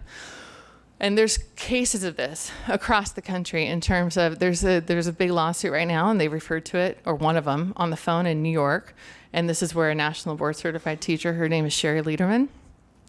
She went from, they have a 1 to 20 in their state. She went from a 16 in 1 year to a 1 in the following year. And so she happens to be married to a very powerful lawyer, and they have a state level lawsuit, and it's all based on just her story alone. But the researchers, that other 90%, have come out of the woodworks in terms of supporting her case because of this issue. And that's exactly what happened to her. She went boom, boom, and next year she'll probably go back up. Okay, good? Okay, so this is another example, and this is from a lawsuit in which I was engaged with Houston, which goes back to one of the questions that somebody asked, I believe, in terms of states that are firing teachers, state level. If it's a state level decision, have they been firing teachers yet? And not that I'm aware of, but the ones that are getting amped up to, those are amped up and ready for this, those are the ones that are more likely to be engaged in these lawsuits. And those lawsuits right now, well, you'll see that, and I don't know if there's a handout in terms of that, but there's 15 lawsuits going on right now. If y'all have the handout, there's only 14 listed, as one just popped up in terms of not being included on that list. But New Mexico is a huge, huge state that we're waiting in terms of a judge hearing on a preliminary injunction there. Now, they plan to fire teachers. They are already they're attaching the teachers' scores, like overall minimally effective or highly effective, to the teachers' licenses. And so when they're moving schools, they are finding that they cannot get jobs. So the big question on that right now, and this is pre the other consequences that are coming in that state, but the big question for that lawsuit is whether that is irreparable harm at this point. Now, the judge is probably I'm pretty sure he's convinced that it will be irreparable harm in 1 year, but because they have not really gone all in yet in terms of termination, removal of tenure, denial of tenure, those other consequences, whether it's going to be irreparable harm at this point is uncertain. Okay, so this is one of the lawsuits in Houston. So you can see what reliability looks like in terms of a real teacher. And so you can see this teacher had value-added scores. Now, this is also coming from the best model in the country. Okay, this is the model that everybody agrees is the best model because it's got 25, maybe even 30 years of R&D behind it. So this is what the best model in the country is, the output look like for this one teacher. So you can see the green is this teacher, and this was a she added value, and the red are when she didn't. So she's contradicting herself, not only within the same grade level and by subject, but also same subject across time. This teacher, 50% of her scores are green, 50% of her scores are red. Her value added is literally no different than a flip of a coin. Okay, that's what reliability, or a lack thereof, looks like. There's another teacher. Now this teacher, you can see the same thing in terms of 2006 to 2009, 50-50. So it's another flip of the coin issue. But then you see something dramatic happens in grade 4 in 2009 and 2010. Now this is Houston again, and they were actually terminating these teachers. So all these cases here are wrongful termination suits. This teacher in grade 4 was assigned to be a transition teacher. And so at that year was the year that she was assigned an inordinate amount of English language learners.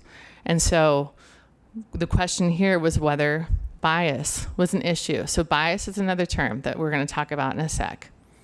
That's just an illustration of it for now. Okay, so reliability. This is one of the most foundational studies, which is actually quite ironic. The U.S. Department of Education itself found that a teacher classified as adding value has a 25 to 50% chance of being classified as subtracting value the following year. That's a study that came out of the U.S. Department of Education. Okay, so they realize that this is a problem, but they also think that it's going to get better over time. It just hasn't.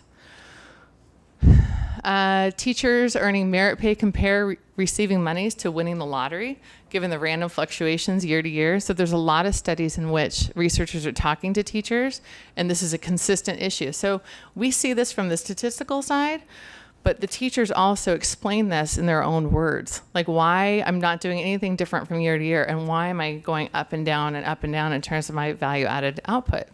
And it loses credibility in that sense. Okay, similar inconsistencies are reported by teachers teaching across or moving grade levels too. So I was a 3rd grade teacher, I was a rock star, I moved to 6th grade, all of a sudden things fall apart. I moved from social studies to science, whatever it might be, and these fluctuations across and within grade levels and subject areas. Okay, so here's the big validity. So large-scale standardized tests, this is a huge, huge issue that not many people talk about, but the large-scale standardized tests upon which all of these growth and value-added models are based have only been validated for measuring student achievement. They've never been validated for measuring teachers' impacts on student achievement or for measuring student growth over time. So taking a pre-test to a post-test is not as simple as it seems, because these tests have never been designed to measure pre-test to post-test growth. If the state was decided to do a pre-test, post-test model, the number one requirement for y'all would be to have a testing company probably design tests that are purposefully validated for doing that. You measure the pre-test in September, you measure the post-test in April, and that these tests are it's called vertically equated, that you can actually measure growth on the same scale over time. These tests, all of them are not equated. Okay, so this is a huge, huge problem with validity, and this came up big time in the New Mexico case, because people just think, well, the test scores are there, we've paid for them, they're convenient, let's just throw them into these value-added models and measure growth over time. The problem with that as well is that the tests are only given once a year. So when you measure the pre-test, you've got that usually happening about in April. The students retain some time with their current teachers, and those are called residuals. So the teachers, these teachers are still with these students for a month to 2 months after that pre-test is given. Then summer happens, which is hugely differential and highly correlated with student background variables. And so a lot of summer learning occurs and a lot of summer learning decay occurs. But this is supposed to not matter in this design. Then the students come back into a new teacher, and they're with that new teacher for about 7 months, and that's the post-test. So you've got residual effects, you've got the summer learning and growth decay, and then you have the new teacher effects coming in. This is why these value-added estimates are not causal. They cannot be causal because you cannot factor out all these things and all the other things that impact test scores using statistics. Okay, so another point, data contradictions. We talked about this before when we talked about validity. If you have a multiple measure system, you have something that you're measuring called teacher effectiveness, and we call that a construct. It's just that these 3 things we've decided as a state or a committee of teachers that these are the things that we value as a state in terms of measuring teacher effectiveness. And so we have a value-added component, which is supposed to serve as the objective measure. We have an observational component, which is supposed to serve as the subjective measure, but something that actually is done in practice while teachers are teaching these observations. And then in this case, you might have a survey instrument. When you look at the correlations between these measures, they're super low. If these three measures are independently measuring the same thing, they should also be correlated. So you're kind of looking at a target here, and you're trying to get at the center, which is called teacher effectiveness. And these three things should be pointing at the same time. It's very easily measured, the extent to which they agree, and that's using a correlation. Okay? So what the research says, and this is actually from the Met studies. Okay, so this is what the Tulsa model, from my understanding, is based on. Measures of effective teaching studies, correlations, few, if any, are greater than a 0.3. Okay, this is super low. If you look at this table, 0.3, it's officially called a weak correlation. Okay, if you square the 0.3, like I said before, 0.3 times 0.3 is 0.09. You turn that into a percentage, you have 9% of the variance explained using 1. So 9% of a teacher's observational score can be explained by the teacher's value-added score, or vice versa. The other 91% is noise and error. This is hugely problematic, especially if you're going to attach consequences to these data. This will not stand up in court, period. Okay. And why is all this happening? These data errors, which include inordinate amounts of missing data, especially when you're looking at 3 years that are required to measure this, variables that cannot be controlled for, the summer learning gains and losses, prior teachers' residual effects, rostering errors, proportional issues. When there's team teachers involved, the default is to say, well, how much do you think you had, Johnny? How much do you think you did? Oh, 60%, 40%, 0.6, 0.4, boom. It's supposed to be mathematically worked out that way. It's just not as simple as that. It's just not as simple. And we as educators, we know it does not work that simply. There's interaction effects that are at play here as well. Okay, so bias. This is, I wrote a whole book on this, so this is, you get the Cliff Note version of the whole thing right now. So bias is basically when you're using the statistical controls that most value-added researchers say that you should, is it eliminating bias? So if I'm a teacher who's teaching an inordinate number of English language learners, am I going to be penalized because the students I am either assigned to teach or I choose to teach? Okay, that's bias. Does that make sense? Research says that the control variables used on average mediate bias. However, it does not, especially when you have teachers who teach extreme sets of students like English language learners, special education students. On the other side of the distribution, gifted students. The gifted teachers across the country are some of the most vocal in terms of the ceiling effects because they cannot, for the life of them, demonstrate growth. Because remember how I said these tests are not scaled to measure growth upwards? The scales are also delimiting these teachers where their students continue to hit the ceiling. And when they hit the ceiling, what happens statistically is something that we call regression to the mean. So these, if you look at a bell curve this way, you've got your gifted teachers up here. What happens naturally, because of statistics, is they go backwards, which makes them negative on the value-added scale. Okay, so for the average, it's typically not biased given the controls that are used, but when you look at the extreme teachers, that's when you have to be extra careful before you say you're fired, because it might not be something that the teacher did. It might be the students who are non-randomly assigned to that classroom. Okay, so one of the big things here is that you can't just trust these numbers as numbers because they're based on mathematics or because they're the objective measures that the feds require us to do. There always is going to be some level of human judgment and critical consumption involved before any high stakes decisions should ever be made on this. Okay, I'm going to go past that. So this is one of the other teachers who was terminated in Houston, and so you can see she was red across the board. Now, revisiting our terms, are her scores reliable? Yeah, right? They look pretty reliable because they're consistently read across all 4 years that she taught these students. Okay, so check. We've got reliability in check. Validity. Now, bias is related to validity. Now we have to figure out what these other measures are that are happening at the same time. Well, this teacher happens to be a teacher of the year, kind of going, okay, well, she flatlined in terms of negative value added, but she was awarded a teacher of the year at this time. And also, she was a teacher who chose to teach in one of the highest need schools within Houston Independent School District, which is the 7th highest need district across the country. So not only is she teaching in a high needs school, she's teaching in a high needs district. She's teaching in one of the highest needs schools within the district. So this teacher took this all the way to court, and she got her job back because the hearing officer found in her favor that her scores were negatively impacted by students in her classroom because she did not have equal opportunity to demonstrate growth.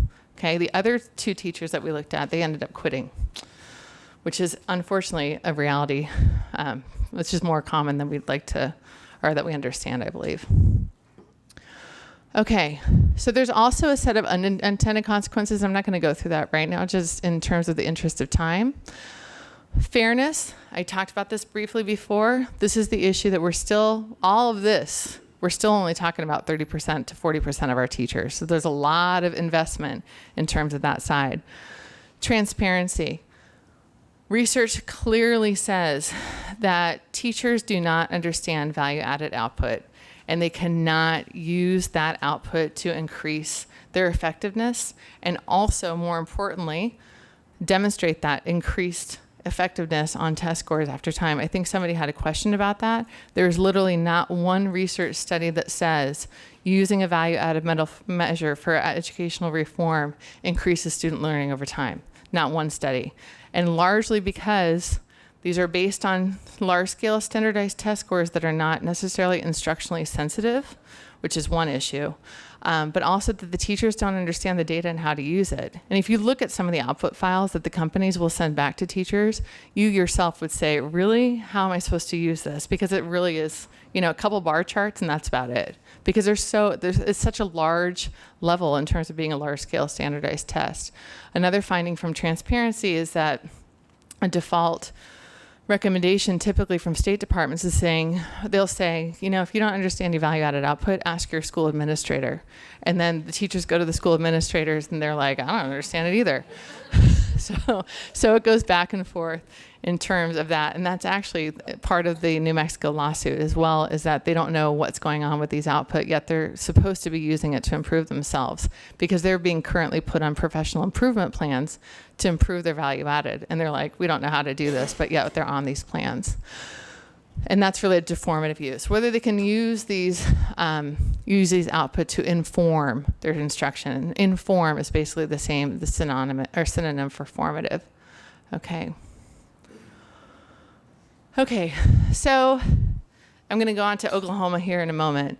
So but now I've laid the foundation, at least in some of these terms. So hopefully we can revisit this and we'll understand at least brief or kind of what I'm talking about. So where's the evidence? Here's another thing that I think all states need to really understand, that you all are in many responsible positions in terms of the general public and the public's taxpayer funds, right? And so there are a lot of companies that are emerging literally out of the woodworks because they've got dollar signs in their eyes now, because they've always seen education as a nice money-making deal. But now with these value-added or growth requirements, a lot of firms are popping up saying, we can calculate value-added for you. Trust us. We're super smart educational statisticians. We know the methods. Just trust us. We'll give you the output. You'll be able to use it, etc. So this is from this great model, again, the EVAS, which, again, everybody pretty much agrees this is the #1 value-added model in terms of its rigor and strength. So there's 2 research studies on this topic, one in North Carolina that uses the EVAS statewide, and then also in Houston that's statewide. So these are the claims that you can go on to, like right now, you could go on to the SAS analytics software company and look at these. You'd find these claims, and it's kind of interesting to watch because these claims change all the time, but never is there evidence to support any of the claims that are there. So EVAS will enhance working conditions, and teachers, and this is a representative sample in Houston as well, 75.5% disagree. And they've been using this now for almost 10 years as well. EVAS will validly identify and help remove ineffective teachers, 73% disagree. EVAS will enhance the school environment, 73% disagree. EVAS will identify excellence in teaching or leadership, 68% disagree.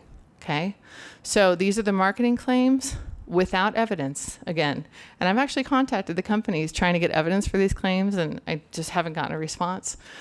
Nonetheless, here's a new one that just came up when President Obama, a couple years ago, announced that one of the new goals for the nation is to increase the college going rates by 2020. It was not, I'm not kidding, a month, within that month, this one popped up on the SAS website. EVAS will help increase college graduation rates by 2020.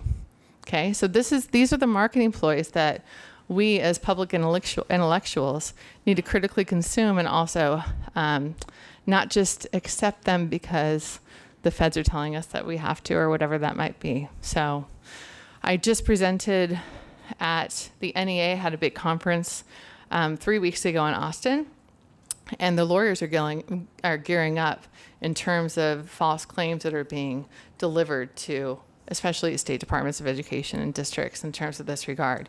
So one big note today is for critical consumption. Just make sure to ask, where's the evidence in the red when y'all get handed some, oh, we can help you do this and this. Well, where's the evidence? Let's see the evidence, and then we'll check that out for ourselves. Okay, so overall conclusions. These data can be used with multiple measures as part of large-scale evaluative studies.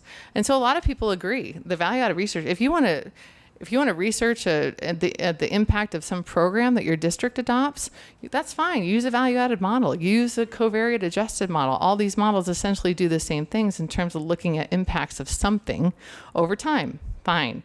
Once you get down to the teacher level, though, and the smaller sample sizes, that's when things really start going haywire. And I do that deliberately to represent that reliability issue. These data can be used with or without multiple measures for formative purposes if users are allowed to critically consume and potentially accept or reject the data output. They can always make their cases in terms of, listen, I did flat the teacher that had the flatline scores in terms of all red across, and that's the one that got her job back. We cannot marginalize subjectivity in the perpetual pursuit of objectivity. We have to include human judgment in making high-stakes decisions based on these data. Attaching high-stakes consequences to these output is not warranted. Doing so, in spite of the strong majority of the research, will set any state or district up for legal repercussion. And that is true, and that's already happening, as we've seen in these states, which are here. So that's the current list. This PowerPoint, someone will be emailing you all this PowerPoint, and feel free to share with whomever, that's fine. And then you can have the direct link to the study. The study was released on Education Week a couple weeks ago. Again, it has 14 lawsuits, and there is a 15th one that they missed. But these are the 4 in which I'm involved. New Mexico, this is a state level lawsuit. And so here the state adopted the model, ironically, from Florida, which came up in the phone call before, and their state superintendent is named Hannah Scandera, and she was right under Jeb Bush, and so she moved to New Mexico. And if Jeb Bush was to make it to the presidency, then she would be the U.S. Secretary of Education. So that's the model that's currently at the focus of a huge lawsuit throughout the state of New Mexico, and I'm involved with that one, and we'll have an announcement on the injunction any day now. That one also, they have gone all in on everything, and that's what's causing a lot of issues. So they've adopted any kind of measure they could find off the shelf and said, we're going to have 100% of our teachers involved, and we're going to make tests up, or we're going to tell districts that they can make tests up and fire teachers as based on them, and we're going to adopt a bunch of tests for the kindergartners and the first graders and second graders that the districts themselves have developed, which is really problematic, especially when we're talking about young children, and that pertains to your state as well in terms of the map. that you might potentially use for the young children, early childhood grades, and also student surveys of young children is extremely problematic. And so any survey researcher would say that's not something ever to do. And so, but some states are doing that and saying, well, we need to have data for all these teachers, and so we're going to do whatever it takes to get these data, but it's not sound or, more importantly, defensible. So New York, that's the case of Sherry Lederman, which is the one teacher, the N of 1 case. Tennessee, now this is the state that has this amazing EVAS system, and so that is actually, it's not a state case, but it's going to have implications for the state level. And then, of course, Houston Independent School District is at the another lawsuit now in terms of its high stakes EVAS use. Okay. So now we're in Oklahoma. How am I doing on time? Okay. I'm on Arizona time. So I'm going to go for another 2 hours. Yes. Okay.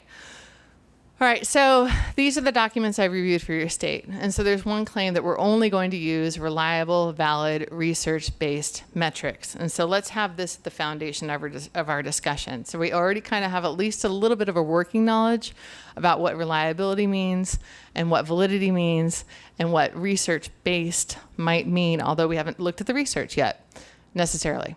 Okay, so there's one claim here. Research study upon research study has shown significant definitive correlations, linkages between high-performing effective teachers and increases in student performance.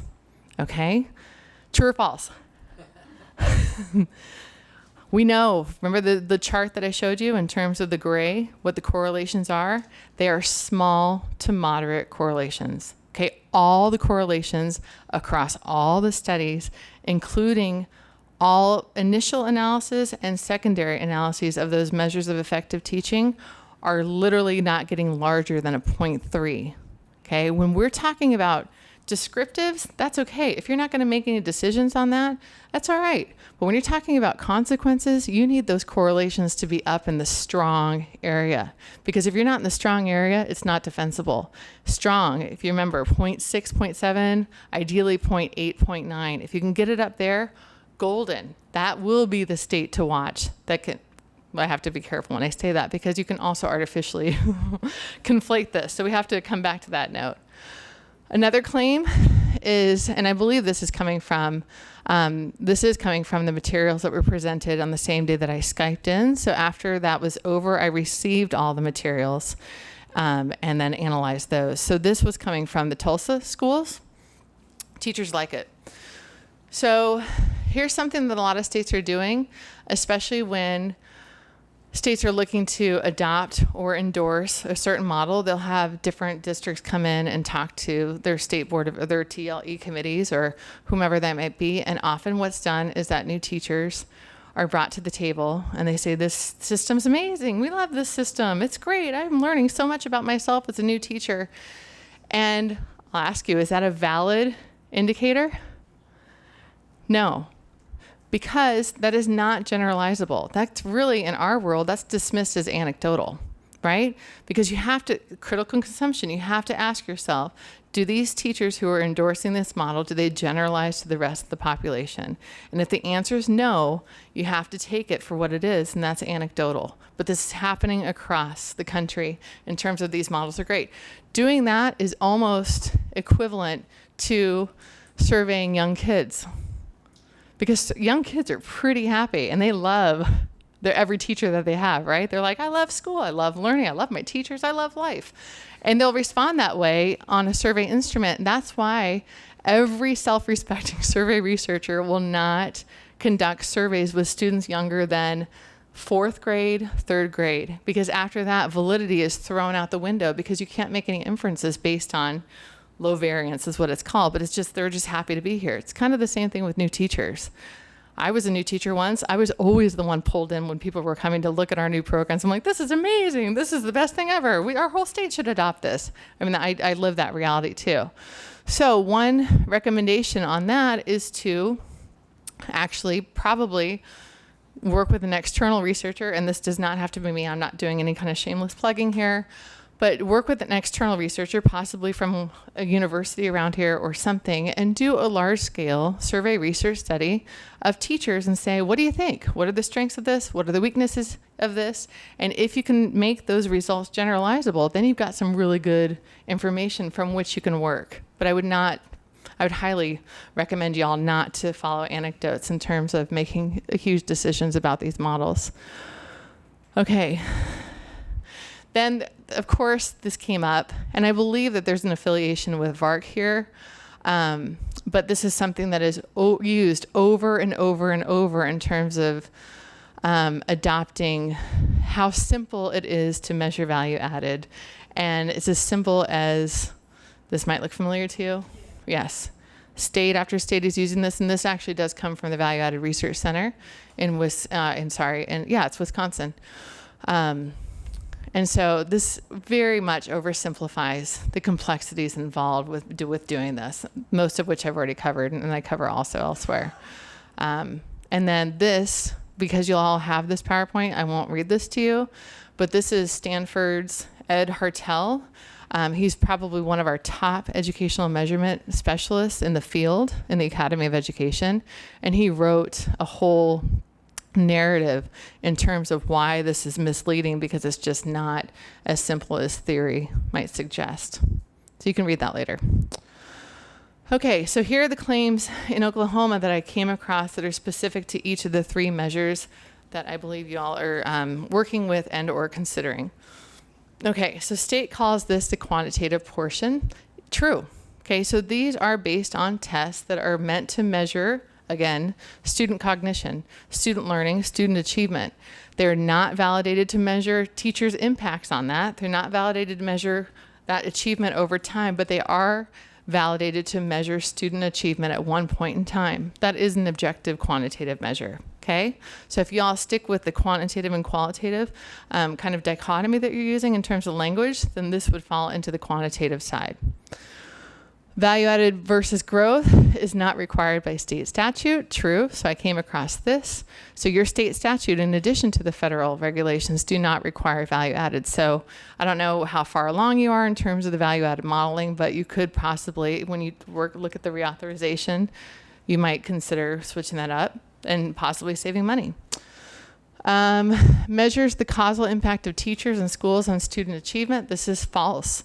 So the American Statistical Association, which is I put their recommendations at the end of this presentation, so you'll have those as well.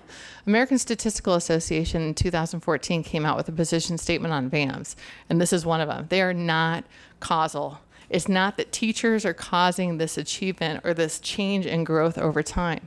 They might be correlational, but you have to use reason to interpret those data, but do not interpret them as causal. It's like smoking. Does it cause cancer? The tobacco companies are still fighting that because they don't have causal links directly saying that smoking causes cancer. It's still dismissed in courts because all they can do is they can prove correlation. It's very difficult to prove causation. The lawyers fighting the tobacco companies haven't gotten there. We have certainly not gotten there in terms of looking at teachers' causal impacts on student learning. Okay, has predictive power. This is true. Predictive validity, however, the coefficients are very low. Okay, so we're still talking about this 0.2 or 0.3 in terms of predicting these teachers who are effective over time. Make sure I got everything. Does it even the playing field? True. As long as you use those statistical controls and you realize that bias is not likely going to be eliminated with teachers who teach in the extreme conditions or teach, and I hate this, and I hate putting it this way, but extreme sets of students, but students who are disproportionately of higher needs or also gifted. Strong data literacy and protocols are key, true, especially if data are to be used or actionable. And so this, you have to have professional support for principals and teachers, and you also have to look at whether the output that are delivered to teachers are actually actionable. Can they make sense out of them, and can they actually say, oh, now I know what to do in terms of my teaching of X? That's actionable. If you can't get to that point with the output files, you can't get to actionable use. Okay. Here, there was another thing that was concerning. There's ongoing calibration of tests. If the tests are changing over time, this is problematic because you're causing more chaos within a system that's already riddled with chaos. And there's really, really foundational research. This is from Jonathan Papay in 2011, but 2 or 3 sets of researchers have replicated his studies. If you have the same teacher, the same time of year, with the same students, take 2 different math tests that are essentially aligned, your scores using the same value added model are even coming out at about a 0.5. The statistics are actually here, between a 0.2 and a 0.59, so a 0.2 and a 0.6. That correlation should be high. Does that make sense? Everything else is constant. The only thing that's changing is the test. You're using the same value added model, you're changing out the test, and the scores still are not saying this teacher's high value added here on this test, this teacher's high value added here on this test. If anything, you've got this scatter plot that kind of looks like this. There's these teachers up here, teachers down here. It's chaotic. So recalibrating tests is going to be pretty problematic given the research in terms of just using different tests entirely. Okay, then observation claims. States you call this the qualitative portion. That's true. Provides the foundation for effective feedback and coaching. True. This is the stuff that teachers like because these are the conversations that they can have with their supervisors about their teaching. And it's actually broken out into different categories. They can talk about classroom management. They can talk about organization. They can talk about clarity. They can talk about all these different indicators that are included in the observation. So these are the systems that teachers embrace the most, especially in terms of formative feedback and also actionable feedback. Okay, so there's a system, I believe Tulsa created it in 2010 with teachers and principals input, and that is likely an indicator of content validity. So we like to see when we're doing observational research that teachers had a voice. People that are involved had a voice in terms of the things that matter. The thing that's worrisome about that is that you have to do a couple more things with that, and the district testing people should know what this is, and it's called factor analysis. And so I couldn't find any information in terms of what the analytical structure or the factor structure was of this instrument, but that's something I would definitely add, especially if it's going to be used for high-stakes consequences. If it's not going to be used for high-stakes consequences, that matters much less. But if it's going to be used for those, we have to make sure that the factor structure is in place and it's actually working like the teachers and the people that developed it intended. Okay, here's a claim. Has strong, so the observational system in Tulsa has a strong, which I bolded, correlation to student growth. False. So where's the evidence? Because none was cited, or I couldn't find any online. True. Strong correlations are defined as R equals greater than 0.6. If the state actually had something in the strong area, y'all would be famous, and the whole nation would adopt your model because no one's getting even close to that. We're still at a 0.3 in terms of correlations between observations and value-added output, and that's including the MET studies. Okay, also of concern, artificial conflation. So this is a new term which is happening in Houston, Tennessee, New York, and I found one indicator of this in terms of the conversation that followed when I was online a couple weeks ago. It says principals, I think this was Jana Burke, I believe her name is. Principals must find agreement in the data from the qualitative and quantitative sides when mixed signals are noted or found. And so what's happening in other states is that the value added are being considered as the objective measure, and the principals are being dismissed as subjective measurers. And so when their observational scores that, again, are supposed to be taken at independent times and independent of each other, when you think about validity, when the observational scores come through, and it's actually in state policy in Tennessee, that the principals have to put themselves in check and question themselves, why were they being so subjective? Do they have a personal relationship that's different with this teacher versus another teacher? So it has all these checkpoints that's, again, in state policy in Tennessee, saying Now, why aren't you aligning your observational score more closely with that value-added score? Because we're holding this value-added score up as the valid objective measure. That is not sound. That is not defensible, because basically you're just that's what it is. It's artificial conflation. You're conflating the two artificially because you're dismissing the administrators as subjective, and you're just creating a correlation eventually that could be stronger than what the reality is. Does that make sense? Okay. All right, so this is back to what I said before, but you got, it looks like in this system, 20 items and 4 constructs, 2 constructs and 1 item, and one item and 1 construct, and 2 items and 1 construct. That definitely requires a factor analysis approach, but that's really easy to do, and somebody, I'm sure, in your state has capability to do that, or hopefully the Tulsa district, and make that evidence known to the TLE. Okay, now the last one, student surveys. So the state calls this the quantitative portion. False. These are based on student self-report. The student self-report are on Likert scales, but they are self-reports in the sense that they are human judgments, and that makes them qualitative. Now, you're turning qualitative information into quantitative indicators because we're taking these statements and we're applying them on a Likert scale, saying 5 equals strongly agree, or whatever that might be. So it's the quantification of qualitative data, but it does not make it a quantitative measure. The true quantitative measure in any scenario is the test score. These are based on self-report data, just almost as much as the observational system is too. So administrator goes in there and sees these things and throws a score onto the rubric. It yields numbers, which, because they're based on numbers, it kind of assumes this mathematical exactness or preciseness, but it's false. It's still subjective.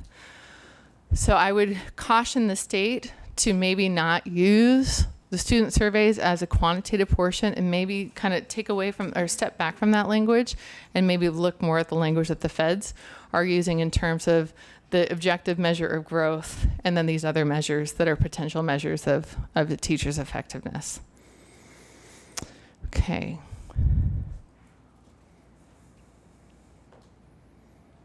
By understanding more about what students are experiencing, and teachers can improve student learning and engagement. True.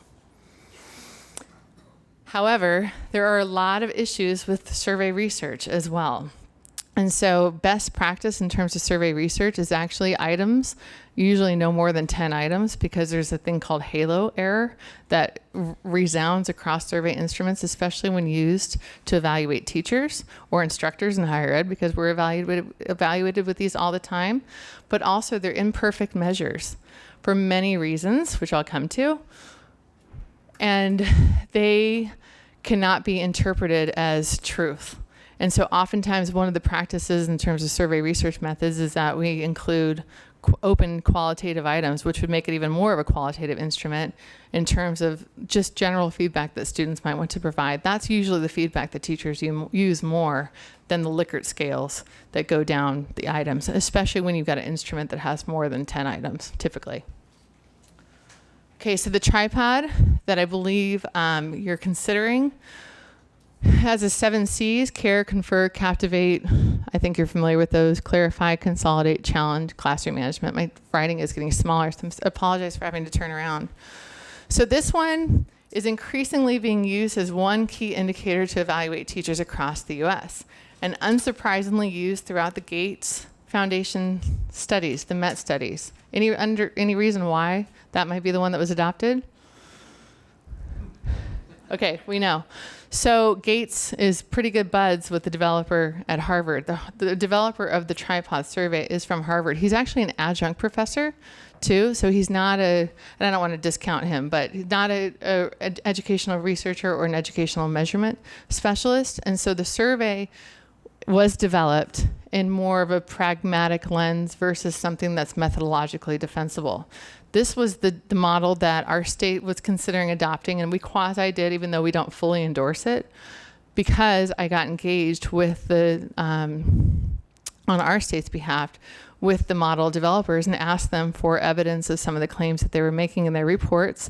And they're the same claims that I saw in some of the review materials that I reviewed for you all. And they didn't have evidence to support probably 85% of the claims that they had made. So now, this was before the Measures of Effective Teaching Study, so there's much more research been done via the Measures of Effective Teaching Study since then, but it's still problematic in the sense that this is predominantly the model that's being considered, when really states can do this pretty well on their own with a little bit of expertise in terms of measurement advice. And so I would recommend that would be something, if you decided to go down that route, that'd be something that you all would develop yourself versus adopting an off-the-shelf model that also comes at a decent sized cost.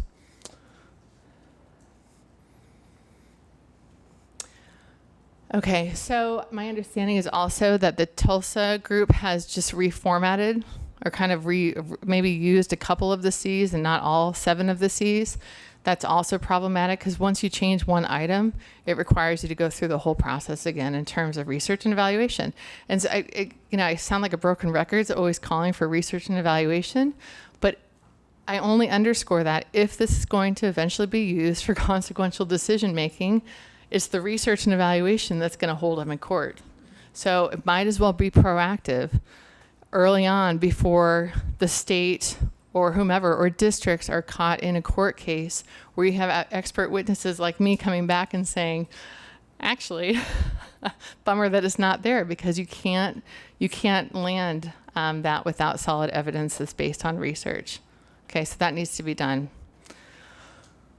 Okay, national research shows that student perception survey results are valid and consistent. False. Here are the truths.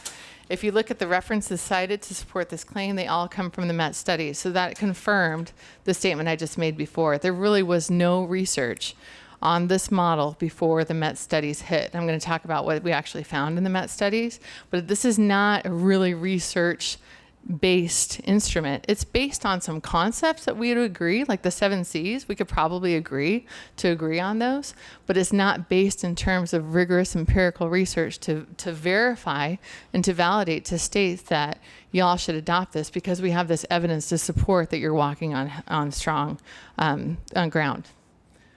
Okay. So true, the overtime teacher reliability correlations are R equals 0.3 for value added. So this is from the Met study again. These fluctuations over time are 0.3 for value added, 0.4 for the Danielson, so you're a little bit stronger in terms of observations, and then a 0.6 for the tripod instrument. Okay, so the tripod is more reliable over time than the value added component or the observational component.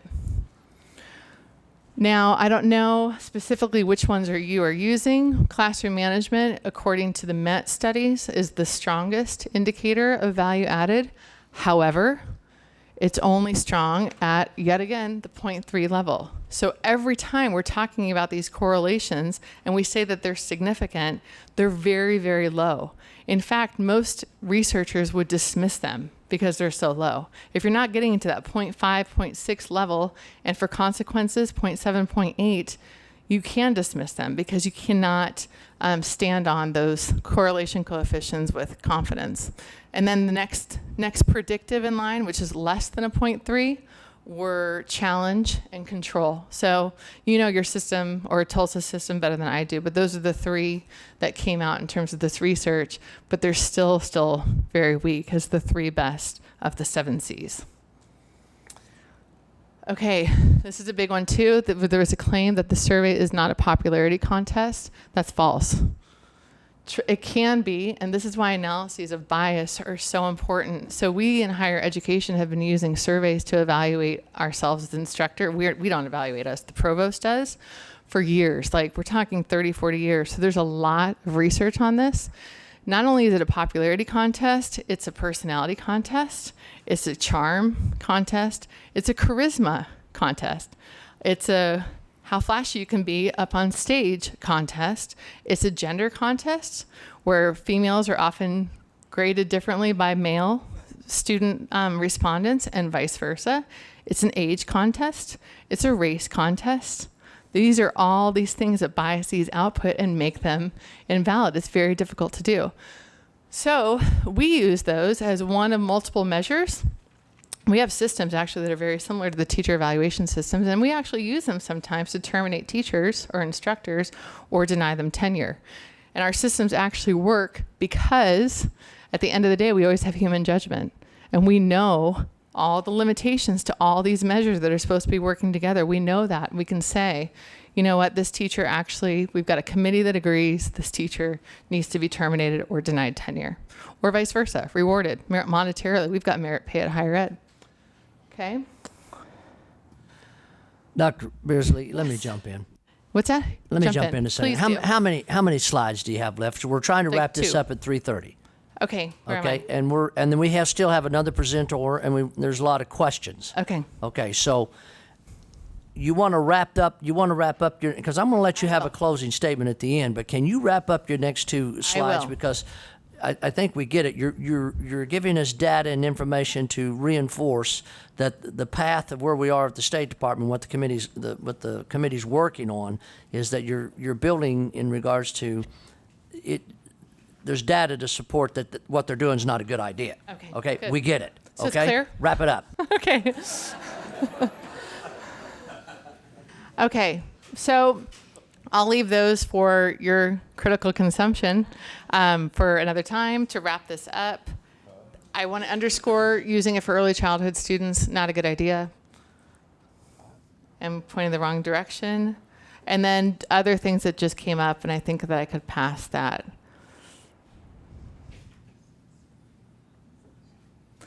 There's the conclusions for Oklahoma. If the other person has a PowerPoint, then we can exchange. If not, I'll leave that up for my final statement. Very good. Okay. Now, you made a comment that you would, I personally would like to have a copy of your PowerPoint, and I know Representative Park would as well. Absolutely. So will you, we'll exchange Absolutely. phone numbers and that kind of stuff, okay? And Yeah, I'm sure. assuming anybody in the room that asks you for your PowerPoint, that you would get it for them. Is that correct? Absolutely. All right, thank you. We're going to come to questions, but we're so far over. I'm going to go to Carolyn. Mrs. Thompson, would you please come to the mic? We're going to let you have your part, and we're going to come back to questions because I have several questions of Dr. Beardsley. Okay, now your part on this. Let me introduce this young lady. She is the Government Affairs from the Oklahoma State Department of Education. Quite frankly, any House member or Senate member has a question, by all means, they can call anybody in the State Department or the superintendent, but we generally try to go through the person that's that helps us. And boy, it's got to be a horrible job working for all of us and with all of us. But anyway, you do a phenomenal job in getting back to us, and we appreciate that. And you're going to make some comments. They're not really comments. If you want to make a comment, you can, but you're really, I think you wanted to be able to answer any questions, and I don't think we got a lot of questions for you other than you're here for the financial questions. So won't you have a statement, and then we'll see if any superintendent has a question you about funding this thing. Sure. Yeah, I'll just make a couple of kind of general statements about where we are in the process, and I'm certainly happy to answer any questions as I'm able. But, I don't know that we at the State Department would dispute anything that's been presented here, but the fact of the matter is we're trying to comply with state and federal law. And so I'm trying to move forward in the best way that we can to meet those requirements while keeping these things in mind. And so with that said, I will mention that we have a commission who works very, very hard on these issues. In fact, they're meeting on Thursday afternoon. We're going to be discussing all of these things and would encourage you to, it's at the State Department Thursday afternoon, would encourage you to join and be a part of the discussion so that we can make good decisions for our state moving forward. So that said, I will say that we at the State Department and the superintendent are committed to having an evaluation system. Our superintendent believes it's very important that teachers have the ability to have self-reflection, the ability to improve based on a variety of measures that they can look at and evaluate for themselves and work with their principals and superintendents on to be better. And that said, with the reauthorization of ESEA in mind, we are trying to find a middle ground for an evaluation system that we can keep after ESEA is reauthorized. So we're still discussing what that's going to look like, frankly, and working within the constructs of the bill that was passed last year, Senate Bill 706, and also we'll likely be making some new suggestions for statutory changes next year, which we will be discussing again at the commission meeting on Thursday afternoon. So let's see. To that end, I will clarify just briefly what we are working on under Senate Bill 706. So at the point in time in which 706 came about, it was believed that we should separate the quantitative and qualitative portions of the evaluation and not weight them against each other, so that you could look at, a supervisor could look at both measures and make a decision based on both measures. We're rethinking that, frankly, based on a variety of research and information. But for now, we are pursuing a list of measures to be adopted that would serve as a portion of the quantitative piece. So for those teachers in tested subjects, law requires that their evaluation for the quantitative piece consists of up to 50% based on value added. The other percent of the quantitative can be based on a variety of multiple measures. And that is what the commission is evaluating right now, and will be making a recommendation to the state board as we are required to do so by state law. That said, the commission is not exempt from possibly making additional recommendations to the state board and or the state legislature, and may in fact be doing so. So that is kind of where we stand right now. A lot of this research we have been looking at internally already, and acknowledge a lot of the problems that have been presented today, and are frankly trying to do the best we can to be in compliance state and federal law and come up with a good system for Oklahoma. So with that, I'll be happy to answer any questions. Is there any superintendent in the room that have a question remember, we've already stated all the brass that should be here is in Tulsa in another meeting, and this lovely lady's here weathering the storm. No. So does anybody have a question of her? Okay, I have a quick one. Let's Yes, make sir. sure I get it, but let's put it in simple little terms for me. Right now, the plan and the bill that is passed, and we've had the delays placed on it, but right now, the qualitative part of it is 50%, and that's the observation part. The board has voted and agreed upon that part of it in regards to 50% of the evaluation is observation. Is that correct? That's not correct. All right, that correct me. changed in Senate Bill 706. There are no longer, the way that we put it at our conference this year was, there's no longer one pie chart where there's 50% qualitative and 50% quantitative. There's now two separate pie charts. There's Right. a 100% qualitative and a 100% quantitative. So the quantitative piece of that quantitative pie, if you have tested subjects and grades, then 50% of your quantitative has to be based on value added. And the other 50% of your quantitative would be based on measures adopted by the commission and the state board. I got it. I just have my numbers off. Other than that's where we're at right now, still working on that coming up. And just what we've talked of the survey and that Dr. Beardsley was pointing out that was not as effective as it should be. That's what you're all and your board and your commission is working at, still looking at ideas in regards to coming up with that evaluation system. Is that a fair statement? That's correct. Okay. Anybody else have any questions of the State Department? Where are we? Right here. Identify yourself. Bobby Wakeman Tuttle again, and I'll go ahead and it's been a little while, and I know we got into SLOs and SOOs, and there's people here that could give me a real tutorial on that. But at current, where we're headed, if a teacher has the qualitative and the quantitative, would you just give us a little bit of detail about how the two different 100% in determining that teacher's performance would be measured? Sure. That's pretty clearly lined out in the bill that was passed last year. We have a 5-tier rating scale, as you all probably know, in Oklahoma, and we now have a 5-tier rating scale for both the quantitative piece and for the qualitative piece. So now the language in the bill says that if a teacher scores at the ineffective or whatever the bottom level is, the term is escaping me right now, but ineffective level for 2 years in a row on both pieces, then that teacher has to be fired. If a teacher scores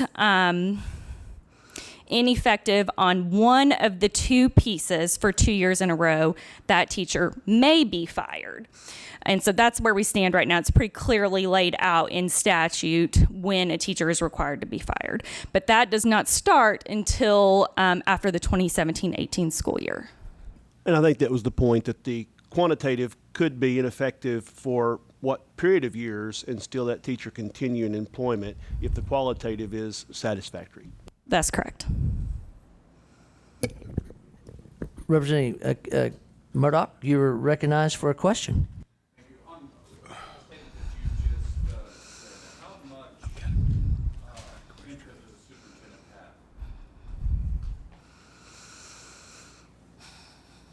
Well, they would not have. I mean, the statute clearly delineates when a teacher must be fired.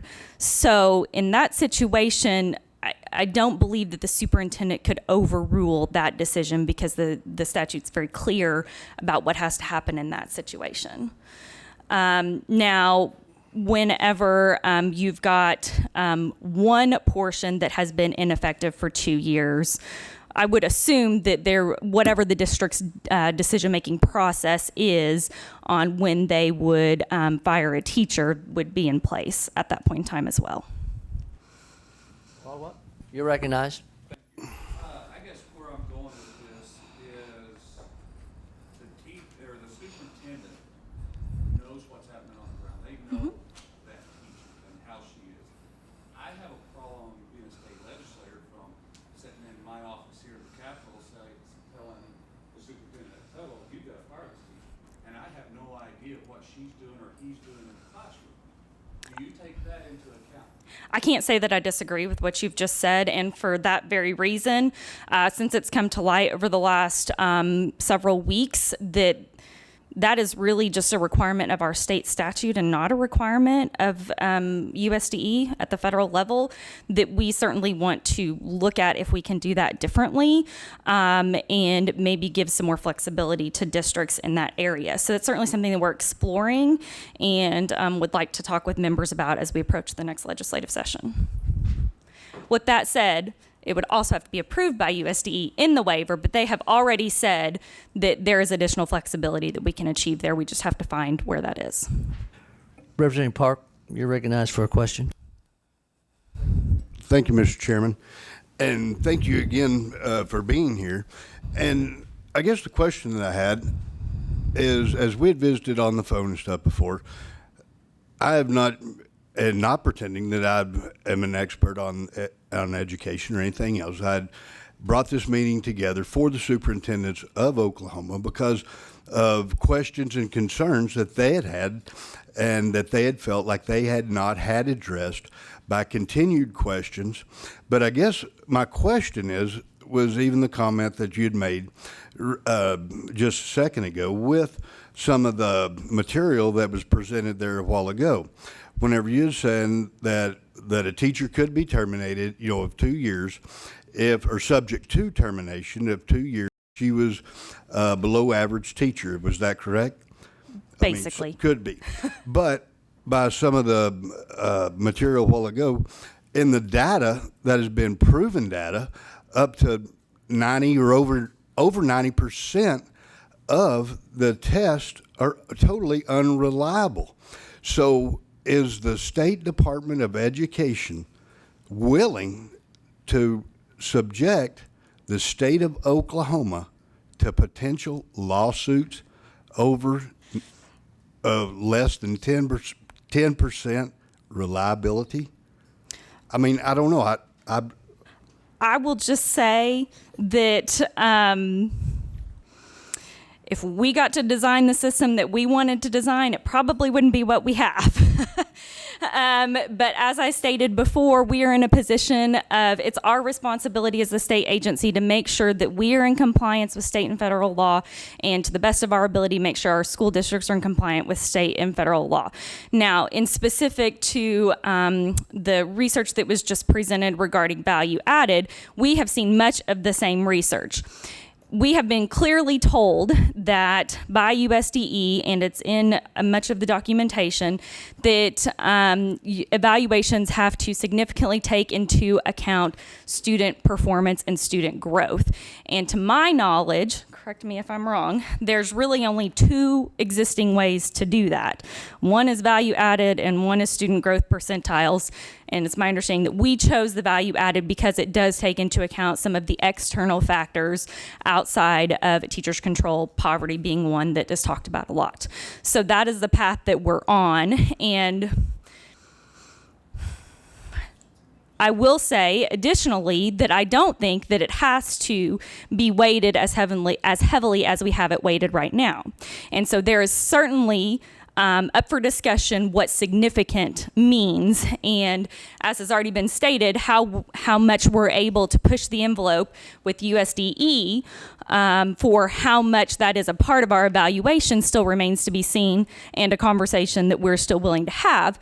But I do want to say that we have serious concerns at the State Department about how our education system would look without a waiver. So we want to be very cognizant of the path that we take.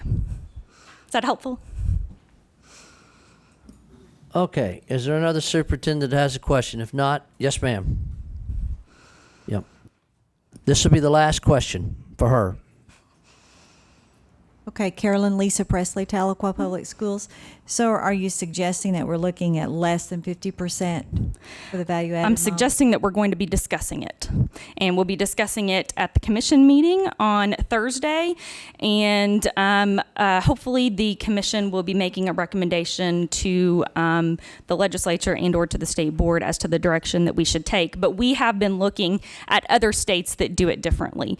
There's multiple other states that, to confuse things even more, we're talking about putting the pie back together in our world of pie charts here and percentages, but there are lots of other states that have it as less than 50%. So it's certainly something that we're looking at.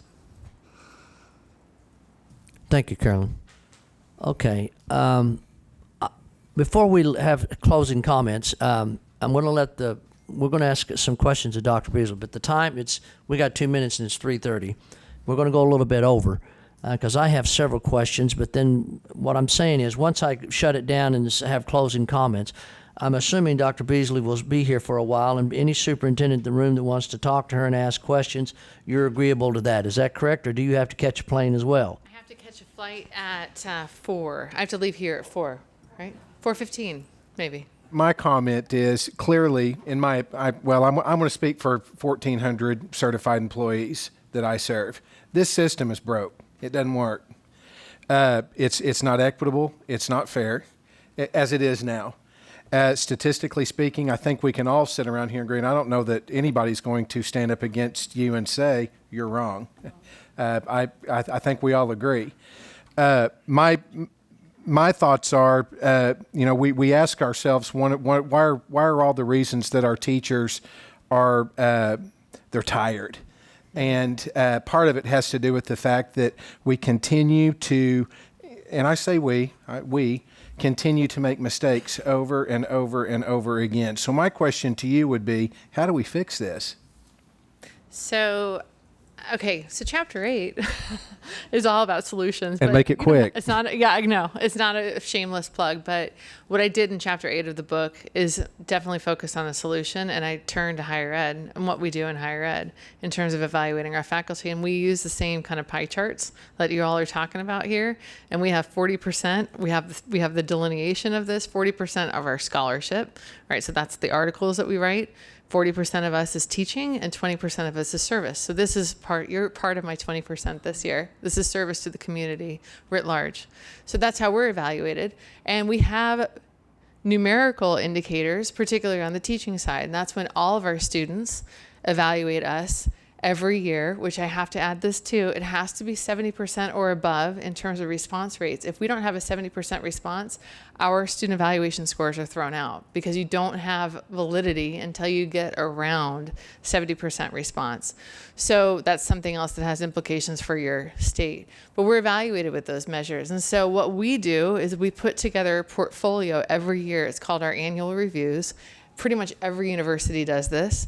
We elect a committee of our peers to evaluate our annual performance in terms of scholarship, what we did in terms of publications, teaching, important, and then also service. So it's very, very similar, and this all maps on to what we call instructor effectiveness. Same thing here, teacher effectiveness. And what I did for Chapter 8 is I ran the numbers for our data for multiple years over time and found reliability and found validity, evidence of it in terms of the coefficients that we talked about before, and also justified decisions in terms of those teachers, in our case, who we as a college, decided not to tenure. But we rely on elected, so in a school's case, it would be an elected committee that would be given the professional responsibility as elected and representative of the other teachers there to critically consume those data and then make decisions. And because it's coming from a committee of typically 5 and a democratic process and support, it usually works and it holds up in court, especially when we have wrongful termination suits when professors don't get tenure, which probably happens about 50% of the time that teachers or instructors are denied tenure, and it holds up. So that's what Chapter 8's about. Again, not a shameless plug, but I could send you, well, actually my publisher won't let me send you the Chapter 8, but I have a PDF of it. I'll tell you about it next time I'm back for 10 minutes. Okay, before we have closing statements, I just want to, you heard what the superintendent said in regards to his question that he directed to Dr. Beardsley. Just as I span the room, just kind of do your heads and you agree with him, or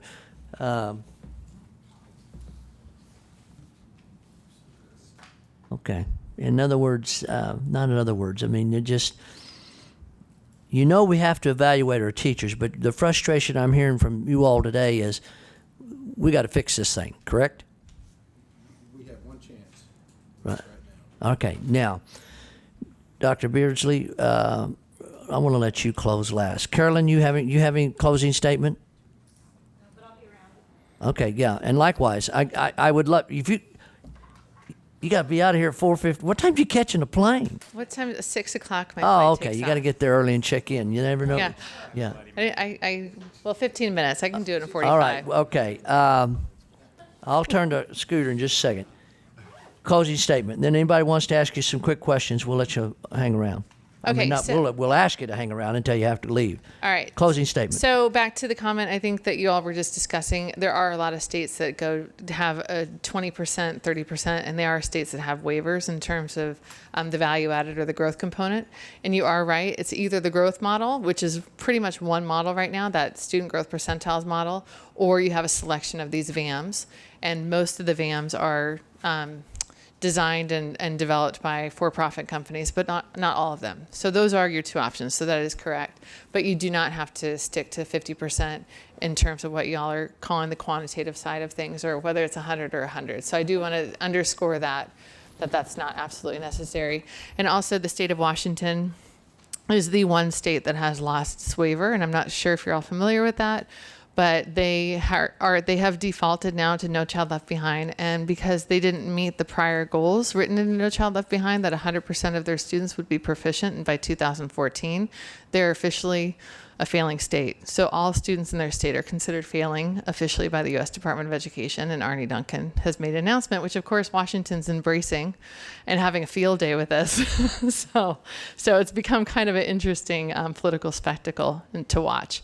So then other than that, so I think my main recommendations for you are critical consumption, again, especially when you've got some of these claims that are being made without research, evidence, and support. Always question, where is the evidence? If I had a t-shirt that said, where is the evidence, I'd wear that t-shirt.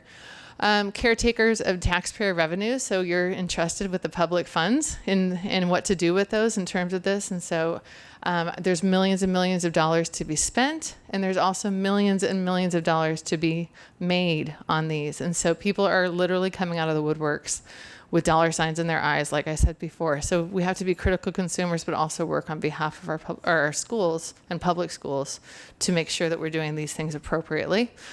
Must rethink the quantitative versus the qualitative component, because that's just probably a erroneous use of the terms. I would just stick to the objective measure, which would be the value added. And then these other things or thing, you can look at other state models, definitely. And that paper that I referred to before, that had the map on it, that has a big table inside of it where you can look at what all the states are doing. And so, and if I'll send it out with the PowerPoint so you can have access to that, and then you can read through what other states are doing in all these regards, and hopefully that'll be helpful to you. Must rethink the survey component. This is something that the way that it's currently being used, where it's with early childhood students, where in some cases you can have an N equals 5 of students participating, that is not defensible in terms of the sample size and power of statistics. That will not hold up. There's something I read where teachers can choose which students or which classes respond. Not going to happen. That does not happen. It will not hold up in terms of the output, because those output will not generalize, because it's basically, I like this class the most, or I know that they like me the most, and this is supposed to mean that I'm an effective teacher. It won't hold up. It's got to be just like it's done with us, all of our students at a 70% rate that's calculated by class, not 70% overall. If I'm teaching 3 courses, I've got to hit 70%, 70%, 70%, or my data are thrown out, literally. Rethink the value-added component. Maybe that's the growth versus value-added, especially because there is cost savings here in terms of that one growth model is open source, proprietary, and because it's open source, it's also the model developers now embrace improvements upon that.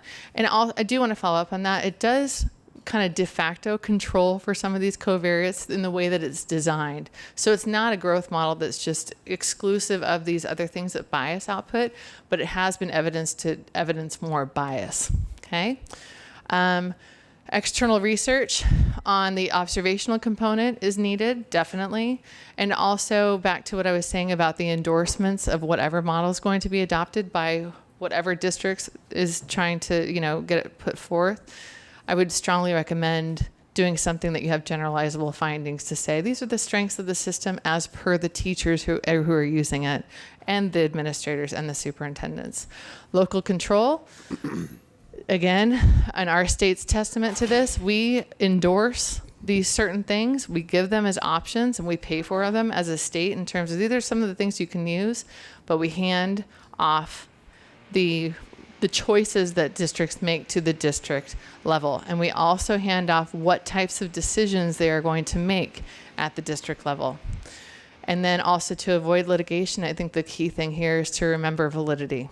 And so you want to make sure that whatever measures you all decide, they should end up pointing, not perfectly, but pretty strongly in the same direction before you say, now we have 2 years of data even, and this teacher's going to be terminated. On the 2 years thing, if a value added component, every researcher literally is saying 3 years. So I would reconsider that one as well.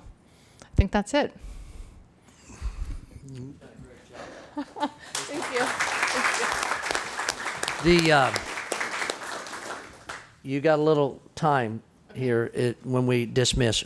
Representative Park, you have any closing comments before I wrap this up? I do, and thank you, Representative. First of all, I want to thank you, Dr. Beardsley, for coming out here to Oklahoma. And I'm sorry that we didn't greet you getting off the plane with Oklahoma State products, but we will send you some products from the great College of Oklahoma State University. But I'm only kidding the OU fans. Representative, I think about half of everything you just said is against the law. I knew I would get you somewhere. But anyway, I do want to thank you seriously, Carolyn. I want to thank you for presenting and following up on questions. And I apologize, if you was hit, from a lot of angles. But you was like Representative Sears had said, you was on the firing lines and you took it well. Thank you so much, superintendents. Thank y'all for showing up. This was for y'all. This was y'all's meeting for y'all to have questions answered, and everyone else that showed up. Thank each and every one of y'all so much for being here. Representatives, thank y'all for y'all's support. There's a lot of information that was presented here, and there's a lot of work that we have got to get done. There's a lot of things as legislators that we have got to think about. We've got to be able to think how that we can be able to move Oklahoma forward in the best way that we can for our future. And that's our future is for our teachers, and most importantly, that's for our kids. And that's what we have to keep foremost in mind. Representative Sears, I want to thank you personally. Couldn't have done it without you, and I thank you for what you've done. You're very kind with your kind comments, and I'll just be a little bit redundant. Thank you all, superintendents, you really have done an excellent job. I'll be looking forward to receiving. Hate to shut you down, but again, we're educators. It's a timetable, okay? The buses leave at 3:30. Trust me on this, okay? With you or without you, they're leaving, okay? And they all in this room understand that. The only comment I want to make, I hope everybody has heard and absorbed this information. State Department superintendents, Superintendent Moore, you made the statement. I looked at the room. You all were nodding your heads. You ought to communicate to our superintendent. My frustration is we have to have teacher evaluation. There is no question. We've got to get we got to get this one right. Okay? So, Carolyn, that you said you're looking at all the things. You got this information. I'm not going to second guess you. It's quite obvious. It's going to be easier said than done. But the point of it is we got to get it right. And just give us feedback and all of it, and listen to your superintendents when they communicate. Representative Park, thank you for having us again, and have a follow-up from October the 7th. Let the superintendents speak. Hope that they feel comfortable with what they've had done today. Everybody have a safe journey going home.